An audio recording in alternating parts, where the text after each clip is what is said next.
বলেন, রাতের বেলা শোয়ার সময় যদি কেউ আয়াতুল কুরসি পড়ে ঘুমায়, ফজর পর্যন্ত, তার ঘুম থেকে ওঠা পর্যন্ত তার কাছে ফেরেশতা থাকে, বডিগার্ড থাকে, মাথার সামনে বসে থাকবে, কোনো জিনকে ওই বান্দা বা বান্দির কাছে আসতে দেবে না। নিজের মেয়েকে শেখান, স্ত্রীকে শেখান, যাদের জিন্নাতের অসুবিধা, বারবার জিনে আক্রমণ করছে, তাদেরকে আয়াতুল কুরসির আমল করতে বলেন, পাকসাপ থাকতে বলেন। নবীর হাদিস সত্য মিথ্যা না, আমাদের আমল মিথ্যা হয়ে গেছে। আমাদের আমল নাই, হালাল ইনকাম নাই, হারামে জড়িয়ে পড়েছি, এজন্য ফুঁক দিলে আর কাজ হয় না। দোয়া তো ঠিক আছে, কোরআন ঠিক আছে, হাদিস ঠিক আছে, সুন্নাত ঠিক আছে, আমরাই ভেজাল হয়ে গেছি। শুধু ভেজাল, ফুঁক দিলে রোগ কমবে কোথায়, আরো বেড়ে যায়। আমলের তো ঠিক নাই, তো বাড়বে না কি হয়? ও মুসলমান বাবাজি, যেই কথাটা বলতে গিয়ে আমি এটা টানলাম, আল্লাহ রাব্বুল আলামিন আয়াতুল কুরসির প্রথম শব্দটা আল্লাহ দিয়ে শুরু করেছেন। আল্লাহ বলেন, আল্লাহু লা ইলাহা ইল্লা হুয়াল হাইয়ুল কাইয়্যুম। এখানে আল্লাহ দ্বারা আল্লাহ বলেছেন, আল্লাহু লা ইলাহা ইল্লাহু, আল্লাহ ছাড়া কোনো উপাস্য নাই। হুয়াল হাইয়ুল কাইয়্যুম, তিনি চিরঞ্জীব, চিরস্থায়ী। লা তাখুযুহু সিনাতুন ওয়ালা নাওম, আল্লাহ তাআলা বলেন, আমি এমন আল্লাহ, তোমরা ঘুমাতে পারো বান্দা বান্দি, আমি আল্লাহ আমি ঘুমাই না। ঘুম তো দূরের কথা, সিনাতুন, তন্দ্রা পর্যন্ত আমি আল্লাহ আমাকে স্পর্শ করতে পারে না। জোরে বলেন সুবহানাল্লাহ। আল্লাহকে ঘুম স্পর্শ করে না, আল্লাহ ঘুমায় না। একদিন হযরতে মূসা নবী আলাইহিস সালাম আল্লাহর দরবারে গেলেন, সব সময় আল্লাহর সাথে কথা বলেন। একদিন প্রশ্ন মনে উকি মেরেছি, ইয়া ও আল্লাহ, আমি যতবার দেখি আপনি যখনই আসে আপনি জাগ্রত, আপনি কি ঘুমান না আল্লাহ? আপনার কি ঘুম নাই? আল্লাহ একটা হিকমত করে উত্তর দিলেন, মূসা, ডাইরেক্ট না বললেন না, মূসা তুমি একটা কাঁচের গ্লাসে করে একটু পানি নিয়ে আসো। হযরতে মূসা নবী আলাইহিস সালাম কাঁচের গ্লাসে করে একটু পানি আনলেন। আল্লাহ রাখতেও বলেন না, পান করতেও বলেন না। এই কারণে হযরতে মূসা নবী আলাইহিস সালাম চুপ করে দাঁড়িয়ে আছেন। দীর্ঘক্ষণ সময় অতিবাহিত হয়ে গেল। লং টাইম অতিবাহিত হওয়ার পর কতক্ষণ আর দাঁড়িয়ে থাকবে কাচের গ্লাসে পানি নিয়ে? দাঁড়িয়ে থাকতে থাকতে একটা সময় দুটো চোখ লেগে গেছে, ঘুম চলে এসেছে, তন্দ্রা চলে এসেছে। আমরা জানি মানুষ যখন ঘুমিয়ে পড়ে তার তখন নার্ভলেস হয়ে যায়, তখন তার শরীরে আর কোনো ক্ষমতা থাকে না, কারণ মৃত্যুর ভাই হলো ঘুম। ও মুসলমান বাবাজি, এই জন্য করে হযরতে মূসা নবী আলাইহিস সালামের যখন চোখে একটু ঘুম এসে গেল, হাতের ক্ষমতা চলে গেল, আর গ্লাস ধারণ ক্ষমতা আর রইল না। ঘুম চলে আসার সাথে সাথে হাত থেকে কাঁচের গ্লাসটা পড়ে ভেঙে চৌচির হয়ে গেল। এখন আল্লাহ পানও করতে বলেননি, রাখতেও বলেননি, আল্লাহ দাঁড়িয়ে থাকতে বলেছেন। গ্লাসটা ধরে, আল্লাহর হুকুম, গ্লাস ধরে দাঁড়িয়ে থাকতে বলেছেন, কিন্তু গ্লাসে পড়ে ভেঙে গেছে। মনটা বড় খারাপ। মূসা নবী আলাইহিস সালামের মুখটা নিচু হয়ে গেল, লজ্জায় মুখ মলিন হয়ে গেল। এরপর আল্লাহ তাআলা বলছেন, মূসা এখনো কি উত্তর পেয়েছো না আমি আল্লাহ আমাকে ক্লিয়ার করতে হবে? সুবহানাল্লাহ। উত্তর পেয়েছো মূসা? আল্লাহ রাব্বুল আলামিন বলেন, মূসা এক সেকেন্ড ঘুমের কারণে যদি তোমার হাতের গ্লাস তুমি রক্ষা না করতে পারো মূসা, আমি আল্লাহ রাব্বুল আলামিন আসমান আর জমিনের একচ্ছত্র মালিক, সব পরিচালনার ক্ষমতা আমি আল্লাহ আমার, আমি আল্লাহ এর পরিচালক। এ মূসা, এক গ্লাস পানি এক সেকেন্ড ঘুমের কারণে ভেঙে চৌচির হয়ে গেল, আমি আল্লাহ যদি এক সেকেন্ড ঘুমিয়ে যাই আসমান জমিন ভেঙে চৌচির হয়ে যাবে, পৃথিবীর সব সৃষ্টিজীব না খেতে পেয়ে মারা যাবে রে মূসা। জোরে বলেন না সুবহানাল্লাহ। আমাদের শান্তির লেগে আল্লাহ ঘুমান না। আল্লাহ যদি ঘুমিয়ে যেতেন আমরা শেষ হয়ে যেতাম। এ কারণে মহান আল্লাহর ঘুম নাই। জোরে বলেন সুবহানাল্লাহ। আমি আগেই বলেছিলাম আয়াতুল কুরসির ব্যাপারে যেহেতু এসেছে, আর একটা কথা বলে দিয়ে এর ফাঁকে, আয়াতুল কুরসির প্রথম জাত আছে আল্লাহু লা ইলাহা ইল্লা হুয়াল হাইয়ুল কাইয়্যুম। এই আয়াতটা হলো আপনার ইসমে আজম, জোরে বলেন সুবহানাল্লাহ। এই জীবনে শুনেছেন ইসমে আজম বলে কিছু একটা পরিভাষা আছে? শুনেছেন তো দাদু ভাইরা যে দোয়া ইসমে আজম আছে এরকম? নবীজির হাদিসটা শোনেন। নবীজি হাদিস বলছেন সাল্লাল্লাহু আলাইহি ওয়াসাল্লাম, নবীজি বলেন কোরআনের 3 জায়গায় ইসমে আজম আছে। ক জায়গায় বলেন? 3 জায়গায়। তার নাম্বার 1 আয়াতুল কুরসির প্রথম আয়াত, আল্লাহু লা ইলাহা ইল্লা হুয়াল হাইয়ুল কাইয়্যুম। নাম্বার 2 সূরা আল ইমরানের প্রথম আয়াত, ওখানেও একই আয়াত, আলিফ লাম মিম আল্লাহু লা ইলাহা ইল্লা হুয়াল হাইয়ুল কাইয়্যুম। নাম্বার 3 15 পারায় সম্ভবত আল্লাহ তাআলা বলেন ওয়াগানাতিল উজুহু লিল হাইয়িল কাইয়্যুম। 15 হতে পারে অথবা 16, আমার সঠিক এখন মনে পড়ছে না। ওয়াগানাতিল উজুহু লিল হাইয়িল কাইয়্যুম, এই 3 জায়গায় হাইয়ুল শব্দ আছে, কাইয়্যুমও আছে। এই কারণে কোরআনের 3টে জায়গায় ইসমে আজম আছে। নবীজি বলেছেন এই ইসমে আজম দ্বারা যদি আল্লাহর কাছে কোনো বান্দা বান্দি কিছু চায়, কিছু মাঙে, আল্লাহ তাকে না দিয়ে ফেরায় না। জোরে বলেন সুবহানাল্লাহ। চাইলেই পাওয়া যাবে। হাদিসে এক জায়গায় দোয়া ইসমে আজম আছে। একজন সাহাবী হাত তুলে দোয়া করছেন। আল্লাহর নবী বলেন, সাহাবী এটা জানলে কোথা থেকে? কি এটা তুমি কি জানো? দোয়া শেষ করার পরে নবীজি বললেন, সাহাবী রে, তুমি এমন একটা জিনিস দিয়ে আল্লাহর কাছে দোয়া চেয়েছো, তোমার দোয়া আল্লাহ কবুল না করে ফেরাবে না। দোয়া ইসমে আজমটা বলি শোনেন। আল্লাহর নবীর ওই সাহাবী হাত তুলে আল্লাহর কাছে দোয়া করছেন, আল্লাহুম্মা ইন্নী আসআলুকা বিআন্নাকা আনতাল্লাহ লা ইলাহা ইল্লা আনতাল আহাদুস সামাদুল্লাযী লাম ইয়ালিদ ওয়া লাম ইউলাদ ওয়া লাম ইয়াকুল লাহু কুফুওয়ান আহাদ। এটা হলো দোয়া ইসমে আজম। এই দোয়া দ্বারা আল্লাহর বান্দা যা চাইবে আল্লাহর কাছে, আল্লাহ তাকে সেটাই দান করবেন। জোরে বলেন সুবহানাল্লাহ। এগুলো মুখস্থ করবো ইনশাল্লাহ। পড়েন, একটু ঘুরিয়ে দেন, এতে আওয়াজ হচ্ছে। এগুলো মুখস্থ করবো ইনশাল্লাহ। যা চাইবেন, মেয়ের বিয়ে হয় না, দোয়া ইসমে আজম দিয়ে দোয়া করেন, কবুল হবে ইনশাল্লাহ। বহু বছর বিয়ে করেছেন, বাচ্চা কাচ্চা হয় না, সন্তান হয় না, ইসমে আজম দ্বারা আল্লাহর কাছে চান। শিরিক করবেন না। মাজারে গিয়ে চাদর চড়াবেন, মাজারে গিয়ে ফুল চড়াবেন, ওই পাথর বেঁধে আসবেন, শিরিক করবেন, আর শিরকি মানত করবেন বাচ্চা হয় না বলে, সবগুলো শিরিক। এই গুনাহগুলো আল্লাহ বলেছেন জীবনে মাফ হয় না তওবা ছাড়া। সন্তান দেওয়ার মালিক কে?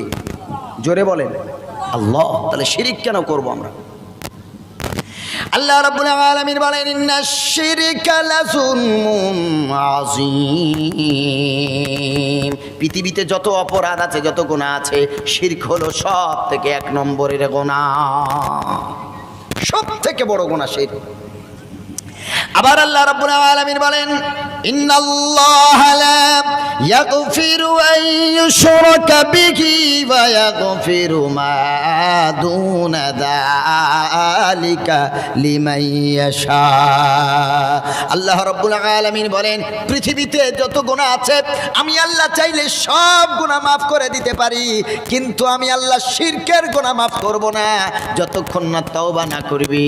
আল্লাহ তাআলা বলেন, লা ইয়াগফিরু আন ইউশরাকা বিহি। আল্লাহ তাআলা বলেন, আমার সাথে যারা শিরিক করবে, লা ইয়াগফিরু, আমি আল্লাহ তাদেরকে ক্ষমা দান করি না। ওয়া ইয়াগফিরু মা দুনা যালিক, এই শিরিক ছাড়া আর যত গুনাহ আছে আল্লাহ রাব্বুল আলামিন বলেন, ওয়া ইয়াগফিরু, আমি আল্লাহ সেগুলো সব ক্ষমা করে দিই। জোরে বলেন সুবহানাল্লাহ। রাত্রে আপনাদের এদিকে আছে কিনা জানি না, আমাদের বারুইপুর থানার অন্তর্গত সুভাষগ্রাম এলাকার কথা বলছি, আবার পারি পাথর প্রতিমা থানার অন্তর্গত বনসামনগরের কথা বলছি, বিভিন্ন জায়গার কথা বলছি।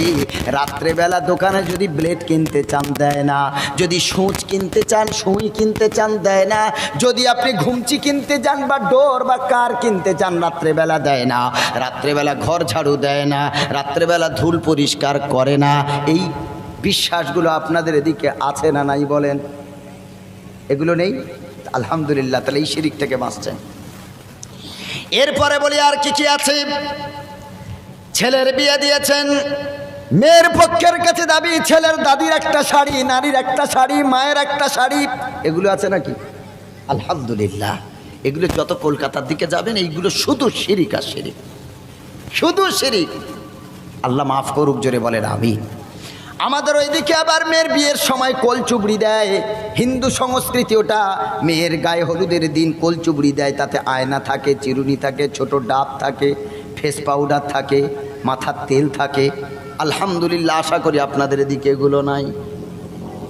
এগুলো আমাদের কালচার না, ইসলামিক কালচার না। মেয়ের বাপেরা যদি কত বরযাত্রী যাবে, যদি মেয়ের বাপের আর্থিক ক্ষমতা কম থাকে তো তারপরে বলবে আমাদের 100 জন ন্যূনতম নিতে হবে। মেয়ের বাপ পেরে উঠবে না, তারপরে বলে 100 জন নিতে হবে। না না, জোর করা যাবে না। ইসলাম শরিয়াতে অলিমাটা সুন্নত, বাকিটা সুন্নত না। খরচ করার কথা বলা হয়েছে ছেলের বাপকে, আমরা চাপাই মেয়ের বাপকে। এটা তো আছে অন্তত আপনাদের এলাকায়। জি, বিয়ে বাড়িতে ডিজে বাজনা ছাড়া বিয়ে হয় না, এটা নেই মনে হয় মেদিনীপুরে। বিয়ে বাজনা হয় না, ওদিকে যত যাবেন বিয়ে বাড়িতে বিশাল বাজনা, বিশাল বাজনা। গান বাজনা ছাড়া বিয়ে হয় না, কারণ গান বাজনা না দিলে কি আর ফেরেশতা আসবে গো? আস্তাগফিরুল্লাহ, খবরদার না। যত অল্প খরচে করা যায় বিয়ে দেবেন, এতে রহমত দেবে কে? জি, এতে বরকত দেবেন আল্লাহ। আল্লাহ রাব্বুল আলামিন বলেন, শিরিক করবি না রে বান্দা, সব ক্ষমতা আল্লাহর। যদি কোনো আল্লাহর ক্ষমতা অন্য কাউকে মনে করে যে আল্লাহর যেই ক্ষমতা আছে এই ক্ষমতা অন্য কারোর কিছু হলেও আছে, মুসলমান তার ঈমান নষ্ট হয়ে যাবে ও শিরিক করার কারণে। আল্লাহ রাব্বুল আলামিন বলেন, লা ইন আশরাকতা লা ইয়াহবাতান্না আমালুক ওয়া লা তাকুনান্না মিনাল মুশরিকিন। আল্লাহ তাআলা বলেন, লা ইন আশরাকতা, যারা শিরিক করলো, লা ইয়াহবাতান্না আমালুক, তার জীবনের যত ভালো আমল আছে, হজ বলুন, ফিতরা বলুন, সাদকা বলুন, যাকাত বলুন, আর 5 ওয়াক্ত নামাজ বলুন, রোজা বলুন, মা বাবার খেদমত বলুন, পৃথিবীতে যত ভালো আমল আছে আল্লাহ তাআলা বলেন লা ইয়াহবাতান্না আমালুক, তার শিরিক করার কারণে সব আমল নষ্ট হয়ে যাবে। নাউজুবিল্লাহ বলেন, সব আমল নষ্ট। ওয়ালা তাকুনান্না মিনাল মুশরিকিন, আর মুশরিকদের অন্তর্ভুক্ত হয়ে যাবে। ভাইরা আমার, আল্লাহ রাব্বুল আলামিন বলেন, বান্দারে আমার সাথে শিরিক করবি না, যা চাওয়ার আমি আল্লাহ আমার কাছে চা।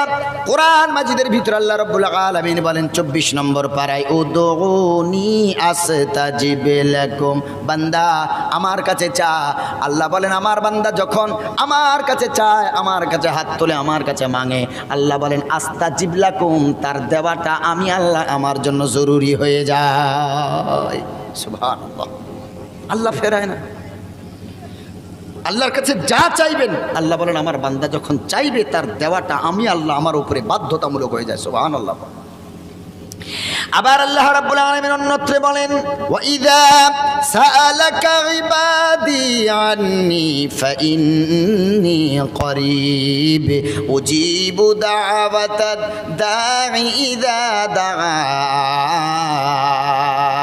আল্লাহ রাব্বুল আলামিন বলেন, নবী আপনাকে যদি আমার বান্দা বান্দিরা প্রশ্ন করে আমি আল্লাহ আমার সম্পর্কে যদি প্রশ্ন করে যে আমি আল্লাহ কোথায়, নবী আপনি বলে দিন ইন্নী করিব, আমি আল্লাহ আমার বান্দার থেকে দূরে না, আমার বান্দার কাছেই থাকি। জোরে বলেন সুবহানাল্লাহ। উজিবু দাওয়াতাদ দাঈ ইযা দাআন। এরপরে আল্লাহ তাআলা বলছেন আমার বান্দা যখন আমার কাছে কিছু চায় আমি আল্লাহ তার তা দান করে দিই। জোরে বলেন সুবহানাল্লাহ। আল্লাহ আমাদের কাছেই থাকেন, আমাদের কি প্রয়োজন না প্রয়োজন সব আল্লাহ জানেন। আল্লাহ কত কাছে, শুনবেন অবাক হয়ে যাবেন।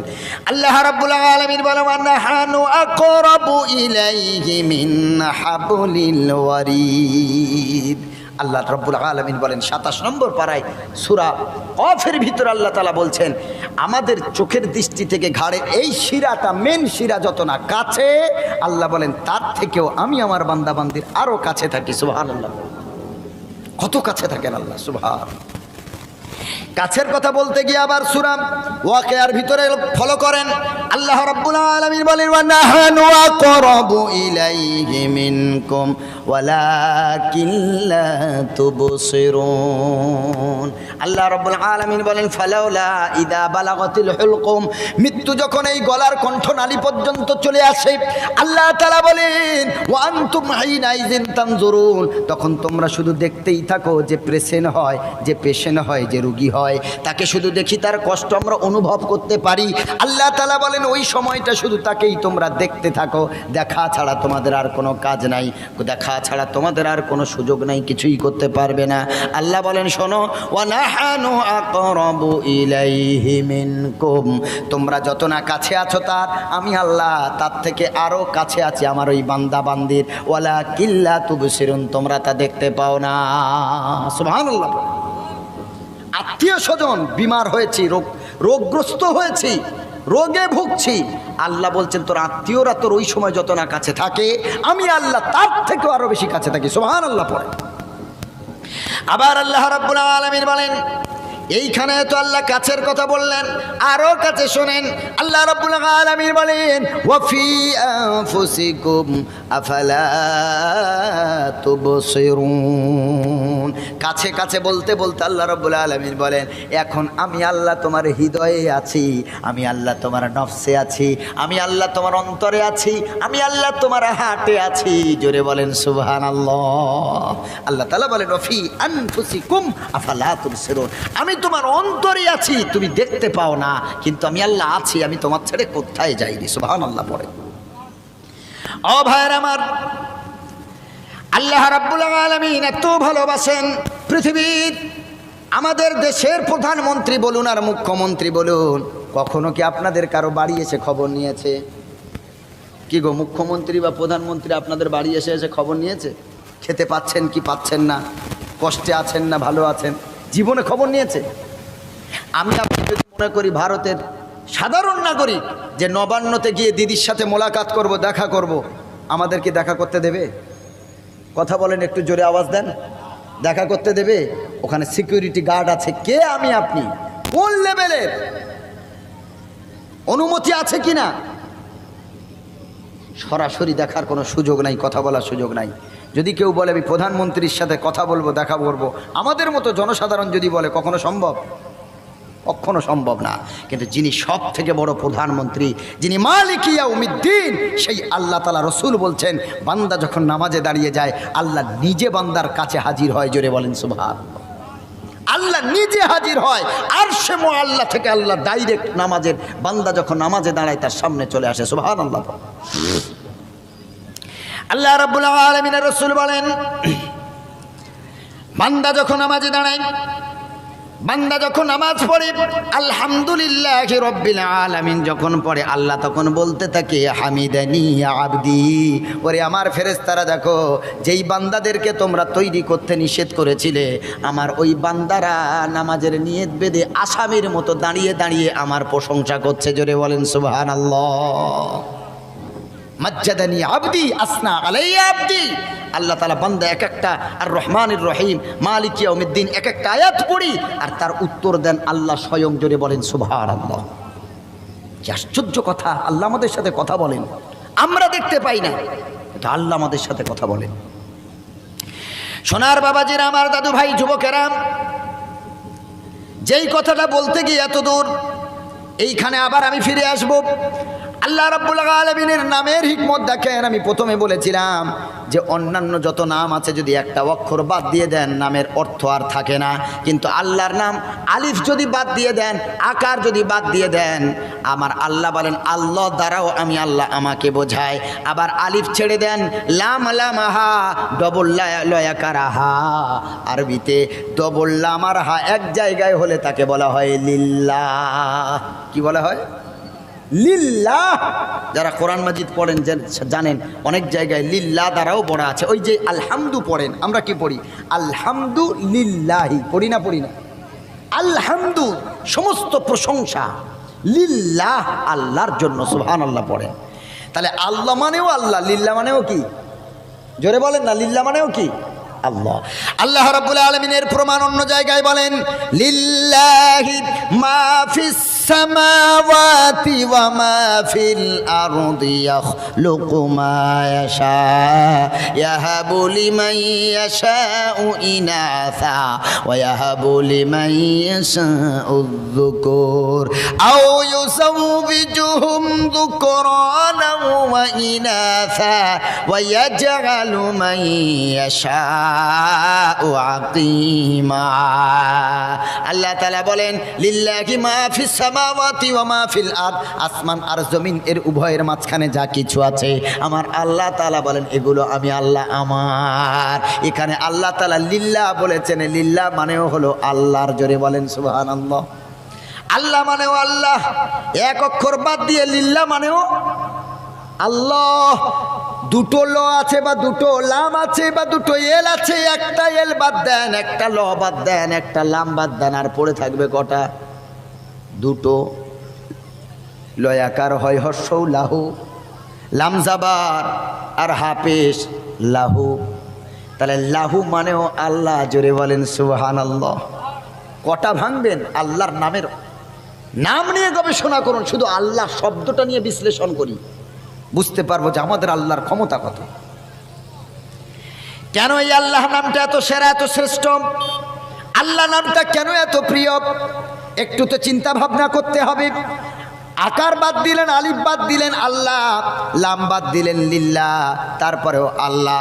আবার একটা লাম বাদ দেন লাহু, আল্লাহ তাআলা বলেন লাহু মা ফিস সামাওয়াতি ওয়া মা ফিল আরদ। আল্লাহ বলে আসমান জমিনের মালিক আমি আল্লাহ। এখানে লাহু দ্বারা আল্লাহকেই বোঝানো হয়েছে। এবার আরো একটা লাম বাদ দেন, শুধু হ পড়ে আছে বা হা পড়ে আছে, একটা মাত্র অক্ষর, একটা। আমি আগেই বলেছিলাম একটা অক্ষরের শুধু অর্থ কেউ করতে পারে না, কিন্তু আল্লাহ বলছেন এক অক্ষর থেকেও আমি আল্লাহ, আমাকেই বোঝায়। সুবহানাল্লাহ পড়ে। একটা অক্ষর, সব বাদ দেন, তিনটা অক্ষর, শুধু হ পড়ে আছে, হয় হর্ষ হুটা পড়ে আছে। ভাইরা আমার, হু থেকেও আল্লাহ। আল্লাহ নিজেই বলেন, সূরা হাসর খোলেন 28 নম্বর পারায়, সূরা হাসরের ভিতর আল্লাহ তাআলা বলেন হুয়াল্লাহুল্লাযী লা ইলাহা ইল্লা হুয়া আলিমুল গায়বি ওয়াশ শাহাদা হুয়ার রহমানুর রহিম। সুবহানাল্লাহ পড়েন। শুধু এক অক্ষরে হু, হুয়াল্লাহুল্লাযী লা ইলাহা ইল্লা হু, আল্লাহ ছাড়া আর কোনো উপাস্য নাই। আলিমুল গায়বি ওয়াশ শাহাদা, যিনি অদৃশ্যের খবর রাখেন এবং দেখতেও পান, তিনিই হলেন আল্লাহ। এখানে শুধু হু দ্বারা আল্লাহকে বোঝানো হয়েছে। সুবহানাল্লাহ পড়েন। তাহলে আল্লাহ শব্দের কোনটা বাদ দেবেন আপনি? যেটাই বাদ দেবেন আল্লাহর অস্তিত্ব থাকবে। সুবহানাল্লাহ পড়েন।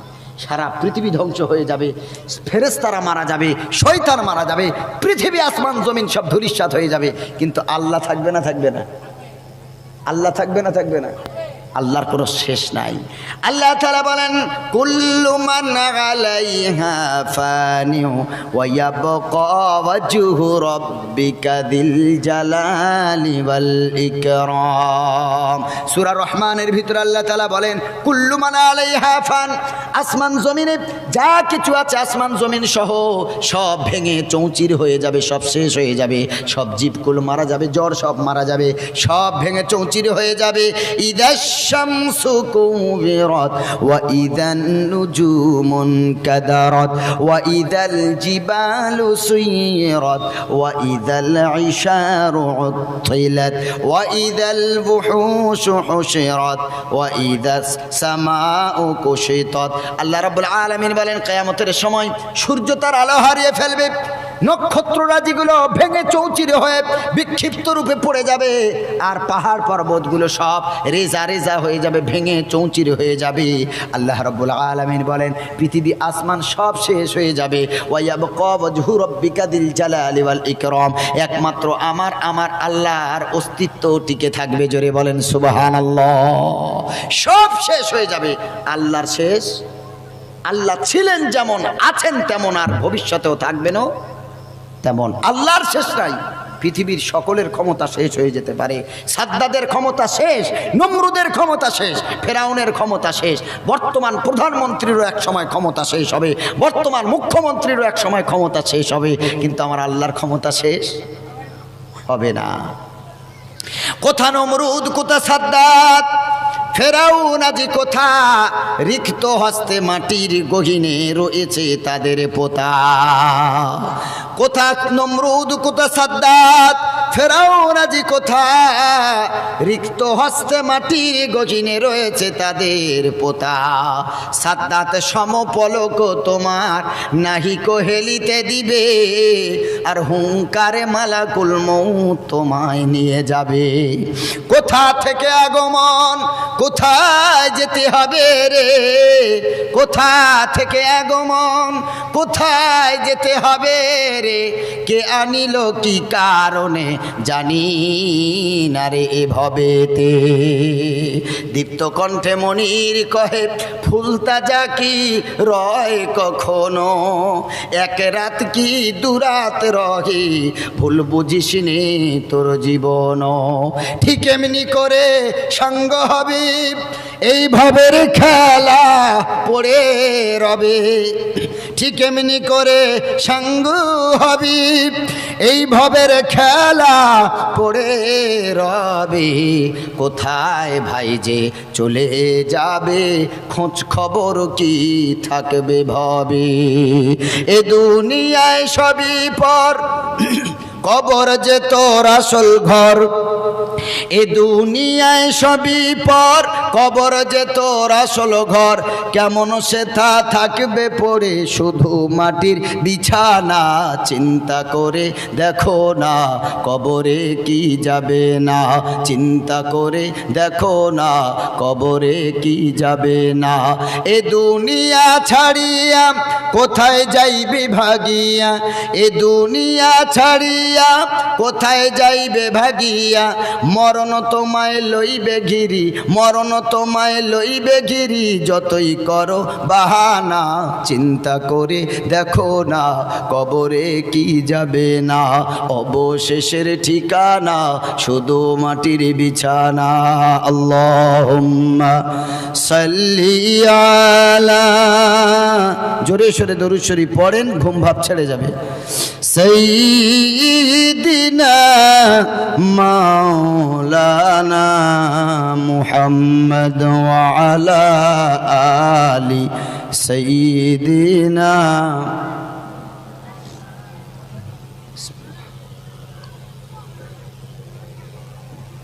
আচ্ছা মাগো বলো দেখি রাত্রি কেন কালো, আর সূরজি মামা কোথা থেকে পেল এত আলো। আচ্ছা মাগো বলো দেখি রাত্রি কেন কালো, আর সূরজি মামা কোথা থেকে পেল এত আলো। ফুলগুলি সব নানা রঙের কেমন করে হয়, পাতাগুলি সবুজ কেন ফুলের মতো নয়। দুধ কেন মা এমন সাদা, মরিচ কেন ঝাল, আর আমগুলি সব পাকলে পরে হয় কেন মালাল। চিনি এত মিষ্টি কেন, তেঁতুল এত টক, আর কালো এত কোকিল কেন, ফর্সা কেন বক। গাধার কেন শিং গজায় না, ঘোড়ার কাঁধে ঝুল, কলা গাছের হয় না তক্তা, তাই কি সৃষ্টি ভুল। মরব জেনে কোকোনাস কেন তৈরি করে চুলা, আর গান গেছে আগুন ধরায় এমন আত্মা ভোলা। কিউক পাখির নাই রে ডানা, কেমন খোদার শান, কিউক পাখির নাই রে ডানা, কেমন খোদার শান। ঘোড়া কেন দাঁড়িয়ে ঘুমায় বলো আম্মি জান। সারা বছর ব্যাঙগুলি সব চুপটি করে থাকে, আর বাদল পানি পেলে কেন মাতাল হয়ে ডাকে। নারীর কেন গোব গজায় না, মুখে হয় না দাড়ি, নারীর কেন গোব গজায় না, মুখে হয় না দাড়ি। গলার সুরে মধু ভরা, বুকে দুধের হাঁড়ি। সকালবেলা ঘাসের ডগায় শিশির কেন ঝরে, আর জল বিচুটি লাগলে কেন গা কুটকুট করে। বাঘের কেন বাচ্চা হয় 12 বছর পরে, বাঘের কেন বাচ্চা হয় 12 বছর পরে। সিংহ শাবক জন্ম নিলে শূন্যতে লাফ মারে। নারায়ে তাকবীর, নারায়ে তাকবীর। কে ঘুমাচ্ছেন হাত তোলেন, নারায়ে তাকবীর। কি অবস্থা দেখি, হ্যাঁ ঘুমাচ্ছেন নাকি আপনারা? ঘুম ছাড়ানো ইঞ্জেকশন দিচ্ছি, আর আপনারা যদি ঘুমান তাহলে কি ওয়াজ করব আমি?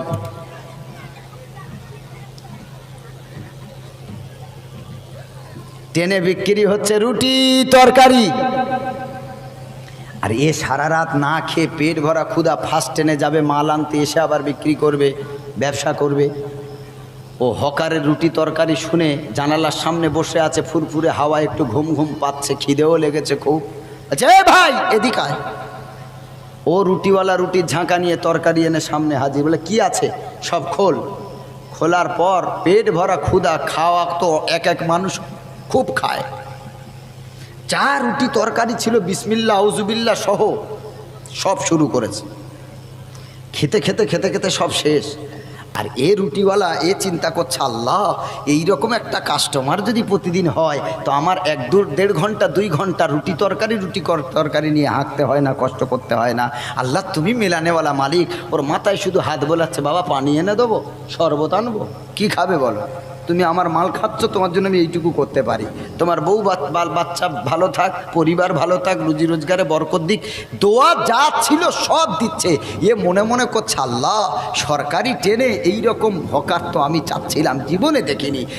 খাওয়াচ্ছে আবার দোয়াও দিচ্ছে। আল্লাহ রুটি তরকারি সব শেষ খাওয়া, হাতটা ধুয়ে নিয়ে আবার যখন ঘুমাতে যাচ্ছে, এবার রুটিওয়ালা বলছে, ও ভাই টাকা দাও। ও এবার চশমাটা খুলে চোখ বড় বড় করে বলছে, কি টাকা মানে? আমি জানি ট্রেনও সরকারি, খাবারও সরকারি। সরকারি মানে? আমি কষ্ট করে আমার বউকে সেই রাত 2টোর সময় তুলে রুটিগুলো তৈরি করিয়েছি, তরকারি ঘুগনি সব করিয়েছি। এখন তোমার কি নাটক দেখাচ্ছ তুমি এখানে? আগে টাকা বার করো। বলে, তুই তো বললি রুটি সরকারি, তা সরকারি জিনিসের আবার টাকা লাগে নাকি? বলল, কি আশ্চর্য, লা হাওলা ওয়ালা কুওয়াতা ইল্লা বিল্লাহ। আমি রুটি সরকারি বলেছি না রুটি তরকারি বলেছি? তুমি ঘুমিয়ে ঘুমিয়ে তরকারিটা সরকারি শুনতে তোমার কে বলেছে? মারবো কম, দৌড় করাবো বেশি, আগে টাকা ফেল। অনেক দোয়া দিয়েছি, দোয়ার পয়সা দরকার নেই, ওটা ফ্রি দোয়া দিয়েছি। যে মালটা খেয়েছি ওটা টাকা দে, অরিজিনালটা ফেল। মুসলমান বাবাজি যদি যারা বসে বসে ঘুমিয়ে ঘুমিয়ে ওয়াজ শুনছেন, কি বলবো আর কি মাথায় যাবে আল্লাহ ছাড়া কেউ জানে না। এর জন্য আল্লাহর কোরআন শুনতে গেলে ঘুম ছাড়াতে হবে, ইনশাআল্লাহ। পড়েন, হুজুর ওয়াজ করছে, মেসওয়াক করে ওযু করে নামাজ পড়লে 1 রাকাতে 70 রাকাতে সওয়াব। সুবহানাল্লাহ পড়েন। 1 রাকাতে কত রাকাত? আমরা তো মেসওয়াক করি না, সেই রমজান মাস কবে আসবে তবে মেসওয়াক করব। বাকি 11 মাস আর মেসওয়াক খুঁজে পাওয়া যায় না। পকেটে বিড়ি সিগারেট পাওয়া যাবে, কিন্তু মেসওয়াক পাওয়া যাবে না। নবীজি বললেন, 1 রাকাত যদি কেউ মেসওয়াক করে ওযু করে নামাজ পড়ে, প্রতি রাকাতে 70 রাকাতে সওয়াব। সুবহানাল্লাহ পড়ে।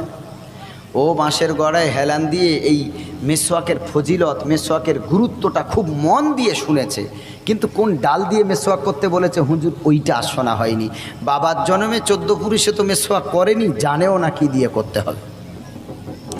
ওয়াজ শেষ হয়ে গেল, দোয়া হয়ে গেল, তাবারুক নিয়ে সবাই হুজুর বলে দিল, যাও যাও সবাই ওযু করে এসো, ফজরের নামাজ পড়ে সবাই বাড়ি ফিরবি।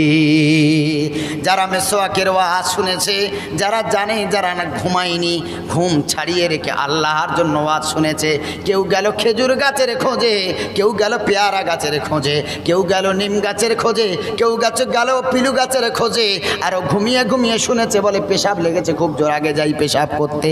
পেশাবখানায় ঢোকার আগে পেশাবখানার বাইরে একটা মোটা খেজুর গাছ, আর ওই গাছে জড়ানো একটা বিচুটি গাছ, মোটা বিচুটি গাছ। বোঝেন বাবাজি? বিচুটি বলে তো, যে পাতা লাগলে খুব শান্তি লাগে, খুব মারাত্মক আরাম হয়। একবার ঘষে দিয়ে দেখবেন কি যে আরাম।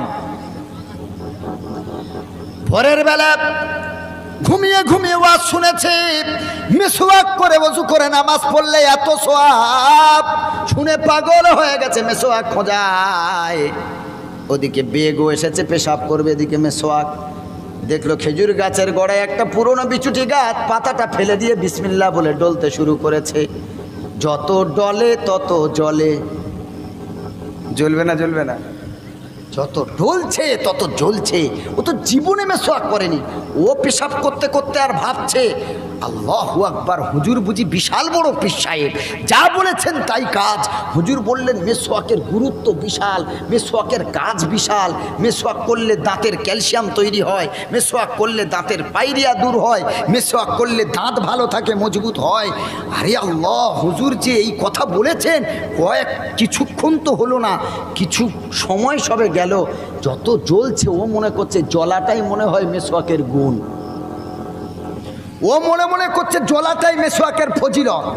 বলছে ফজিলত, এত ফজিলত, এত গুরুত্ব, এ দেওয়ার সাথে সাথেই তো অ্যাকশন শুরু। ওইদিকে চিন্তা করে ও আরও জ্বলছে, এদিকে মুখ ফুলে কলা গাছ হয়ে গেছে। ওই মেসওয়াকের চিন্তা করতে করতে ফজরের রক্ত কখন চলে গেছে, নামাজ নাই। সকাল হয়ে গেল, বাড়িতে ফিরল, আব্দুল্লাহর মাকে ডেকে বলল, আব্দুল্লাহর মা দরজা খোলো, আসসালামু আলাইকুম। ও চিন্তা করছে খাজা বাবা আব্দুল কাদের জিলানী রহমতুল্লাহ আলী এসেছেন। জীবনে তো সালাম দিয়ে ঘরে ঢোকে না, জীবনে সালাম দেয় নাকি? কজন আছে যারা বাড়িতে সালাম দেয়? আল্লাহর কোরআন বলছে যখন তোমরা কোনো বাড়িতে ঢুকবে তখন সালাম বিনিময় করবে। সুবহানাল্লাহ পড়ে সালাম দিয়ে ইজাজত নিয়ে ঘরে ঢুকবে। আমরা সালাম দিই? কাজ থেকে ফিরে এসে দরজা বন্ধ, দরজায় যদি 10 সেকেন্ড দাঁড়াতে হয় তো বাইরে থেকে বিবিকে বকা দেয়, ধমক দেয়, কখন থেকে ডাকছি শুনতে পাচ্ছিস না, দরজা খোল। সালাম দেবে তো দূরের কথা, পরের মেয়েটাকে টাকা দিয়ে ভাড়া করে মানে কিনে এনেছে, চাকরি খাটাবে না তো কি করবে? সালাম দেয়। আব্দুল্লাহর মা বলে, কে? বললো আমি আব্দুল্লাহর বাপ। দরজাটা খুলে স্বামীকে ঢুকতে দেয়নি, দরজা ঠেলা দিয়ে বন্ধ করে দিয়েছে। বলো কি হলো, আমারে ঢুকতে দিলি না কেন? বল। বলে কে তুমি? বলো আমি তোর স্বামী। বললো খোদার কসম আমার স্বামীর মুখ এত মোটা সোটা ছিল না, হ্যাংলা প্যাংলা ছিল। এ কি, ও তো ফুলে মানে 12টা বেজে গেছে, আর স্বামী চিনবে কি করে? চোখ মুখ সব তো ফুলে গেছে। কে তুমি? বলে আমি তোর আব্দুল্লাহর বাপ, তোর স্বামী। তুমি আমার স্বামী না, আমার স্বামীর মুখ এত মোটা ছিল না, ও তো রোগা পাতলা, এত ভিটামিন এত ক্যালসিয়াম এত প্রোটিন খাবার দিলাম, জীবনে মোটা করতে পারিনি, আমার স্বামী মোটা হলো কি করে? বলছে দরজার ফাঁক থেকে দেখ, সত্য কথা বলছি, তোর দেওয়া আলমারি থেকে বার করে দেওয়া সেই লুঙ্গি আমার পরনে, ওই জামা পরনে, তোর দেওয়া জুতো আমার পায়ে, তুই খুলে দেখ। দরজার ফাঁক থেকে যদি বিশ্বাস না হয় একটু খোল, আমি ঘটনা পরে বলছি। খোলার পর ঘটনা সব বলে শুরু করলো। মুসলমান বাবাজি, এইরকমভাবে যদি ঘুমিয়ে ওয়াজ শোনেন তো ওয়াজ 12টা বেজে যাবে। কি যে ঘটবে আমি বলতে পারবো না, আপনি বিপদে পড়লে বুঝতে পারবেন। তখন সব মনিরুল ইসলামের দোষ, ওয়াজ করে গেছে, ওরে বিশাল দোষ। ওদিকে যে বিচুটি পাতা ঘষছেন সেটা কি আমি বলেছি নাকি? আল্লাহ আমাকে আপনাকে কবুল করুক, সকলে বলেন আল্লাহুম্মা আমিন। পৃথিবীতে বেঁচে আছি, পৃথিবী থেকে চলে যেতে হবে বাবাজি। এই পৃথিবীটা আমাদের জন্য চিরস্থায়ী না, এটা ক্ষণস্থায়ী। কারণ আমাদের অনেকের পূর্বপুরুষ কতজন চলে গেছে, কারোর দাদু, কারোর দাদি, কারোর নানা, কারোর নানি, তারা ওই খাটিয়াতে উঠে তারাও কবরস্থানে চলে গেছে। ওই খাটিয়াতে আমাদেরকেও উঠে চলে যেতে হবে, ওই গাড়িতে সবাইকেই উঠতে হবে। এই চিন্তা করে আমাদেরকে ঈমান আমল ঠিক রাখতে হবে। আজকে যারা বসে শুনছেন, আগামী বছর জলসায় সবাই বসবে এরকম কোনো কথা আছে? গত বছর যারা এখানে বসে জলসা শুনেছেন, গত বছর হয়েছিল? জি। ক বছর হচ্ছে এটা? কয়েক বছর। তাহলে ইতিপূর্বে বিগত বছরগুলোতে যারা যারা ওয়াজ শুনেছিলেন, পাশাপাশি আপনারা অনেকেই হয়তো বসেছিলেন, তারা সবাই কি এখনো বেঁচে আছে না কিছুজন কবরে চলে গেছে? যায়নি বাবাজি? কত মানুষ কবরে চলে গেছে। আবার এবছর যাদের মুখ আমি দেখছি, আগামী বছর যে হুজুর আসবেন সব মুখগুলো হয়তো নাও পেতে পারে। কত দাদু ভাই, কত যুবক কবরের বাসিন্দা হয়ে যাবে। সুতরাং জীবনের গ্যারান্টি নাই, কেউ বলতে পারে না যে আজকের রাতটা আমি ঠিকভাবে বাঁচবো কিনা। কত বক্তা ওয়াজ করতে করতে, এই মাইকে ওয়াজ করতে করতেই শেষ হার্ট অ্যাটাক করে। কত মানুষ ওয়াজ শুনে রাত্রেবেলা শুয়েছে, সকালে সূর্য ওঠাটাও দেখতে পাইনি। এজন্য চলে যেতেই হবে, যাব না বলার কোনো সুযোগ নাই। এজন্য মৃত্যুর আগে আগেই দুনিয়াতে আমাদের আমলটা ঠিক করতে হবে। আর পৃথিবীতে যদি ভয় করতে হয়, আল্লাহকে ভয় করব আর মৃত্যুকে ভয় করব, ইনশাআল্লাহ। পড়েন, মৃত্যুর ভয় যদি কারোর ভিতরে থাকে তার দ্বারাই গোনাহ হতে পারে? সম্ভব? আমরা এমন ভাবমূর্তি নিই যেন মনে হয় আমাদের মৃত্যুই আসবে না। এই ভাবমূর্তি নিয়েছিল মাইকেল জ্যাকসন, বলেছিল 150 বছর বাঁচবো। 50 বছর পার হয়নি, মিনহা খলাকনাকুম হয়ে গেছে। অত কোটিপতি সব ডাক্তার, নার্ভের ডাক্তার, সুগার স্পেশালিস্ট, যত ধরনের ডাক্তার হয় সব সময় থাকতো তার কাছে। ডায়েট চার্ট মেনটেন করে সে সকালে কতটা খেতে হবে, দুপুরে কি খেতে হবে, বিকালে কি খেতে হবে, সারা দিন রাতে ক ঘন্টা ঘুমাতে হবে, কেমন জায়গায় পরিবেশে থাকতে হবে, সব ডাক্তারের পরামর্শ নিয়ে চলতো। পুরো বডি অপারেশন করলো যাতে বৃদ্ধ হয়ে গেছে, বুড়ো হয়ে গেছে, বোঝা যাতে না যায়। মুসলমান বাবাজি আমার, মৃত্যু কি মাইকেল জ্যাকসনের হাতে না আল্লাহর হাতে? কথা বলেন। আল্লাহ বলেন তোর 150 বছর আমি বাঁচাচ্ছি। সব ডাক্তাররা সামনে, দুপুরে খেয়ে বাবজি ঘুমাচ্ছে, বাবজির ভিতরে কখন পাবজি হয়ে গেছে নিজেই বুঝতে পারে। সব ডাক্তার সামনে, কোনো তড় পায় না, যন্ত্রণা নাই, ছটপট নাই, ঘুমের মধ্যে প্রাণ পাখি উড়ে চলে গেছে। অহংকার করেন পৃথিবীতে, শেষ হয়ে যাবে, শেষ হয়ে যাবে। যদি অহংকার হয় যে আমার মতো টাকাওয়ালা কোটিপতি, আমার মতো বাড়িওয়ালা গাড়িওয়ালা সমাজে নেই, দুনিয়াতে নেই, আমার মতো পলিটিক্যাল লিডার আর দুনিয়াতে কেউ নেই, কবরস্থানের সামনে গিয়ে ভাববেন আমার আপনার চেয়ে বড় টাকাওয়ালা লিডার নেতা তারা কবরের মাটিতে শুয়ে গেছে। ওখানে গেলে অহংকার চূর্ণ হবে। যদি মনে করেন আমার মতো শিক্ষিত, আমার মতো সুন্দরী, আমার মতো সুন্দর, আমার মতো আখলাকওয়ালা, আমার মতো হাফেজ, আমার মতো আলেম, আমার মতো বক্তা পৃথিবীর জমিনে আর দ্বিতীয় নেই, গ্রামে কেউ নেই, কবরস্থানের সামনে গিয়ে ভাববেন আমার আপনার থেকে আরও কত হাই লেভেল, হাই কোয়ালিটি মানুষ তারা ওই কবরে শুয়ে গেছে, কিচ্ছু নিয়ে যেতে পারেনি। আজকে যদি আমি মারা যাই, আমাকে কি আমার বাপ মা বলবে যে ও গোল জামা পরতো, ওর গোল জামা পরে কবরে শুইয়ে দাও? ও হাতে ঘড়ি পরতো, ওর ঘড়িটা শখের ঘড়ি, ওর কবরে দাও। ওর হাতে বাঁধা অবস্থায় কবরে শুইয়ে দাও। ওর চশমা রাখা অবস্থায় কবরে শুইয়ে দাও। ওর পাকড়ি রাখা অবস্থায় কবরে শোয়াও। কেউ বলবে বাবাজি তো কিসের দাম দুনিয়াতে, কি মূল্য আছে? চলে যেতেই হবে, এটা ভুলে গেলে হবে না। গোনা তো আমরা মানুষ করব, কিন্তু তওবার দরজা খোলা। প্রতিনিয়ত আল্লাহর কাছে মাফ চাইতে হবে আর মৃত্যুর স্মরণ করতে হবে। হযরত উসমান রাদিয়াল্লাহু তাআলা হাসরের কথা শুনে কাঁদতেন না। হযরত উসমান রাদিয়াল্লাহু তাআলা আনহু জাহান্নামের বর্ণনা শুনে কাঁদতেন না। তিনি প্রতিদিন কবরের পাশ থেকে যখন তিনি যেতেন, এত ঝড় নয়নে ডুকরে কাঁদতেন। সাহাবীরা জিজ্ঞাসা করলেন, সাথীরা, ইয়া খালিফাতাল মুসলিমিন উসমান, জানতে চাই হাসরের কথা শুনে, জাহান্নামের কথা শুনে তো কাঁদেন না, আপনি কবরের পাশ দিয়ে যখন যান কেন এত কাঁদেন? হযরত উসমান খলিফাতুল মুসলিমিন বলে, সাথীরা শোনো, নবীজিকে বলতে শুনেছি মানুষ মারা যাওয়ার পর তার প্রথম ঘাঁটি হলো কবর। এই কবরে প্রতিটা মানুষকে 3টে প্রশ্ন করা হবে, মান রাব্বুক ওয়া মা দীনুক ওয়া মান নাবিয়্যুক, ধর্ম কি, আল্লাহকে, নবীকে। এই 3টে প্রশ্নের যদি আল্লাহর বান্দা বান্দি কবরে জবাব দিতে পারে, কবরের বেড়া পার তো সব বেড়া পার হয়ে যাবে। আমি উসমান, আমার বড় ভয় হয় আমি দুনিয়া থেকে চলে যাওয়ার পর প্রথম ঘাঁটিতে যদি আটকা পড়ে যায়, আমি আর কোনো ঘাঁটি অতিক্রম করতে পারবো না, জাহান্নাম ছাড়া আমার কোনো জায়গা হবে না। এজন্য আমি উসমান রাদিয়াল্লাহু তাআলা আনহু, আমি এমন করে কবরকে দেখে বেশি কান্না করি। হে ও মুসলমান বাবাজি, আল্লাহ রাব্বুল আলামিনের রাসূলের প্রথম বিবি হযরত খাদিজাতুল কুবরা রাদিয়াল্লাহু তাআলা আনহা মৃত্যুর যন্ত্রণায়, মৃত্যুর ভয়ে এত কাটা কই মাছের মতো ছটপট করছে। হযরতে ফাতেমাতু জোহরা রাদিয়াল্লাহু তাআলা আনহা মায়ের কষ্ট দেখে আব্বার কাছে দৌড় দিয়ে গেল, আব্বা গো, আমার মা ঘরের ভিতরে যেমন কেমন করে যেন ছটপট করে, কি যেন কষ্ট হয়। নবীজি সাল্লাল্লাহু আলাইহি সাল্লাম দৌড় দিয়ে গেলেন।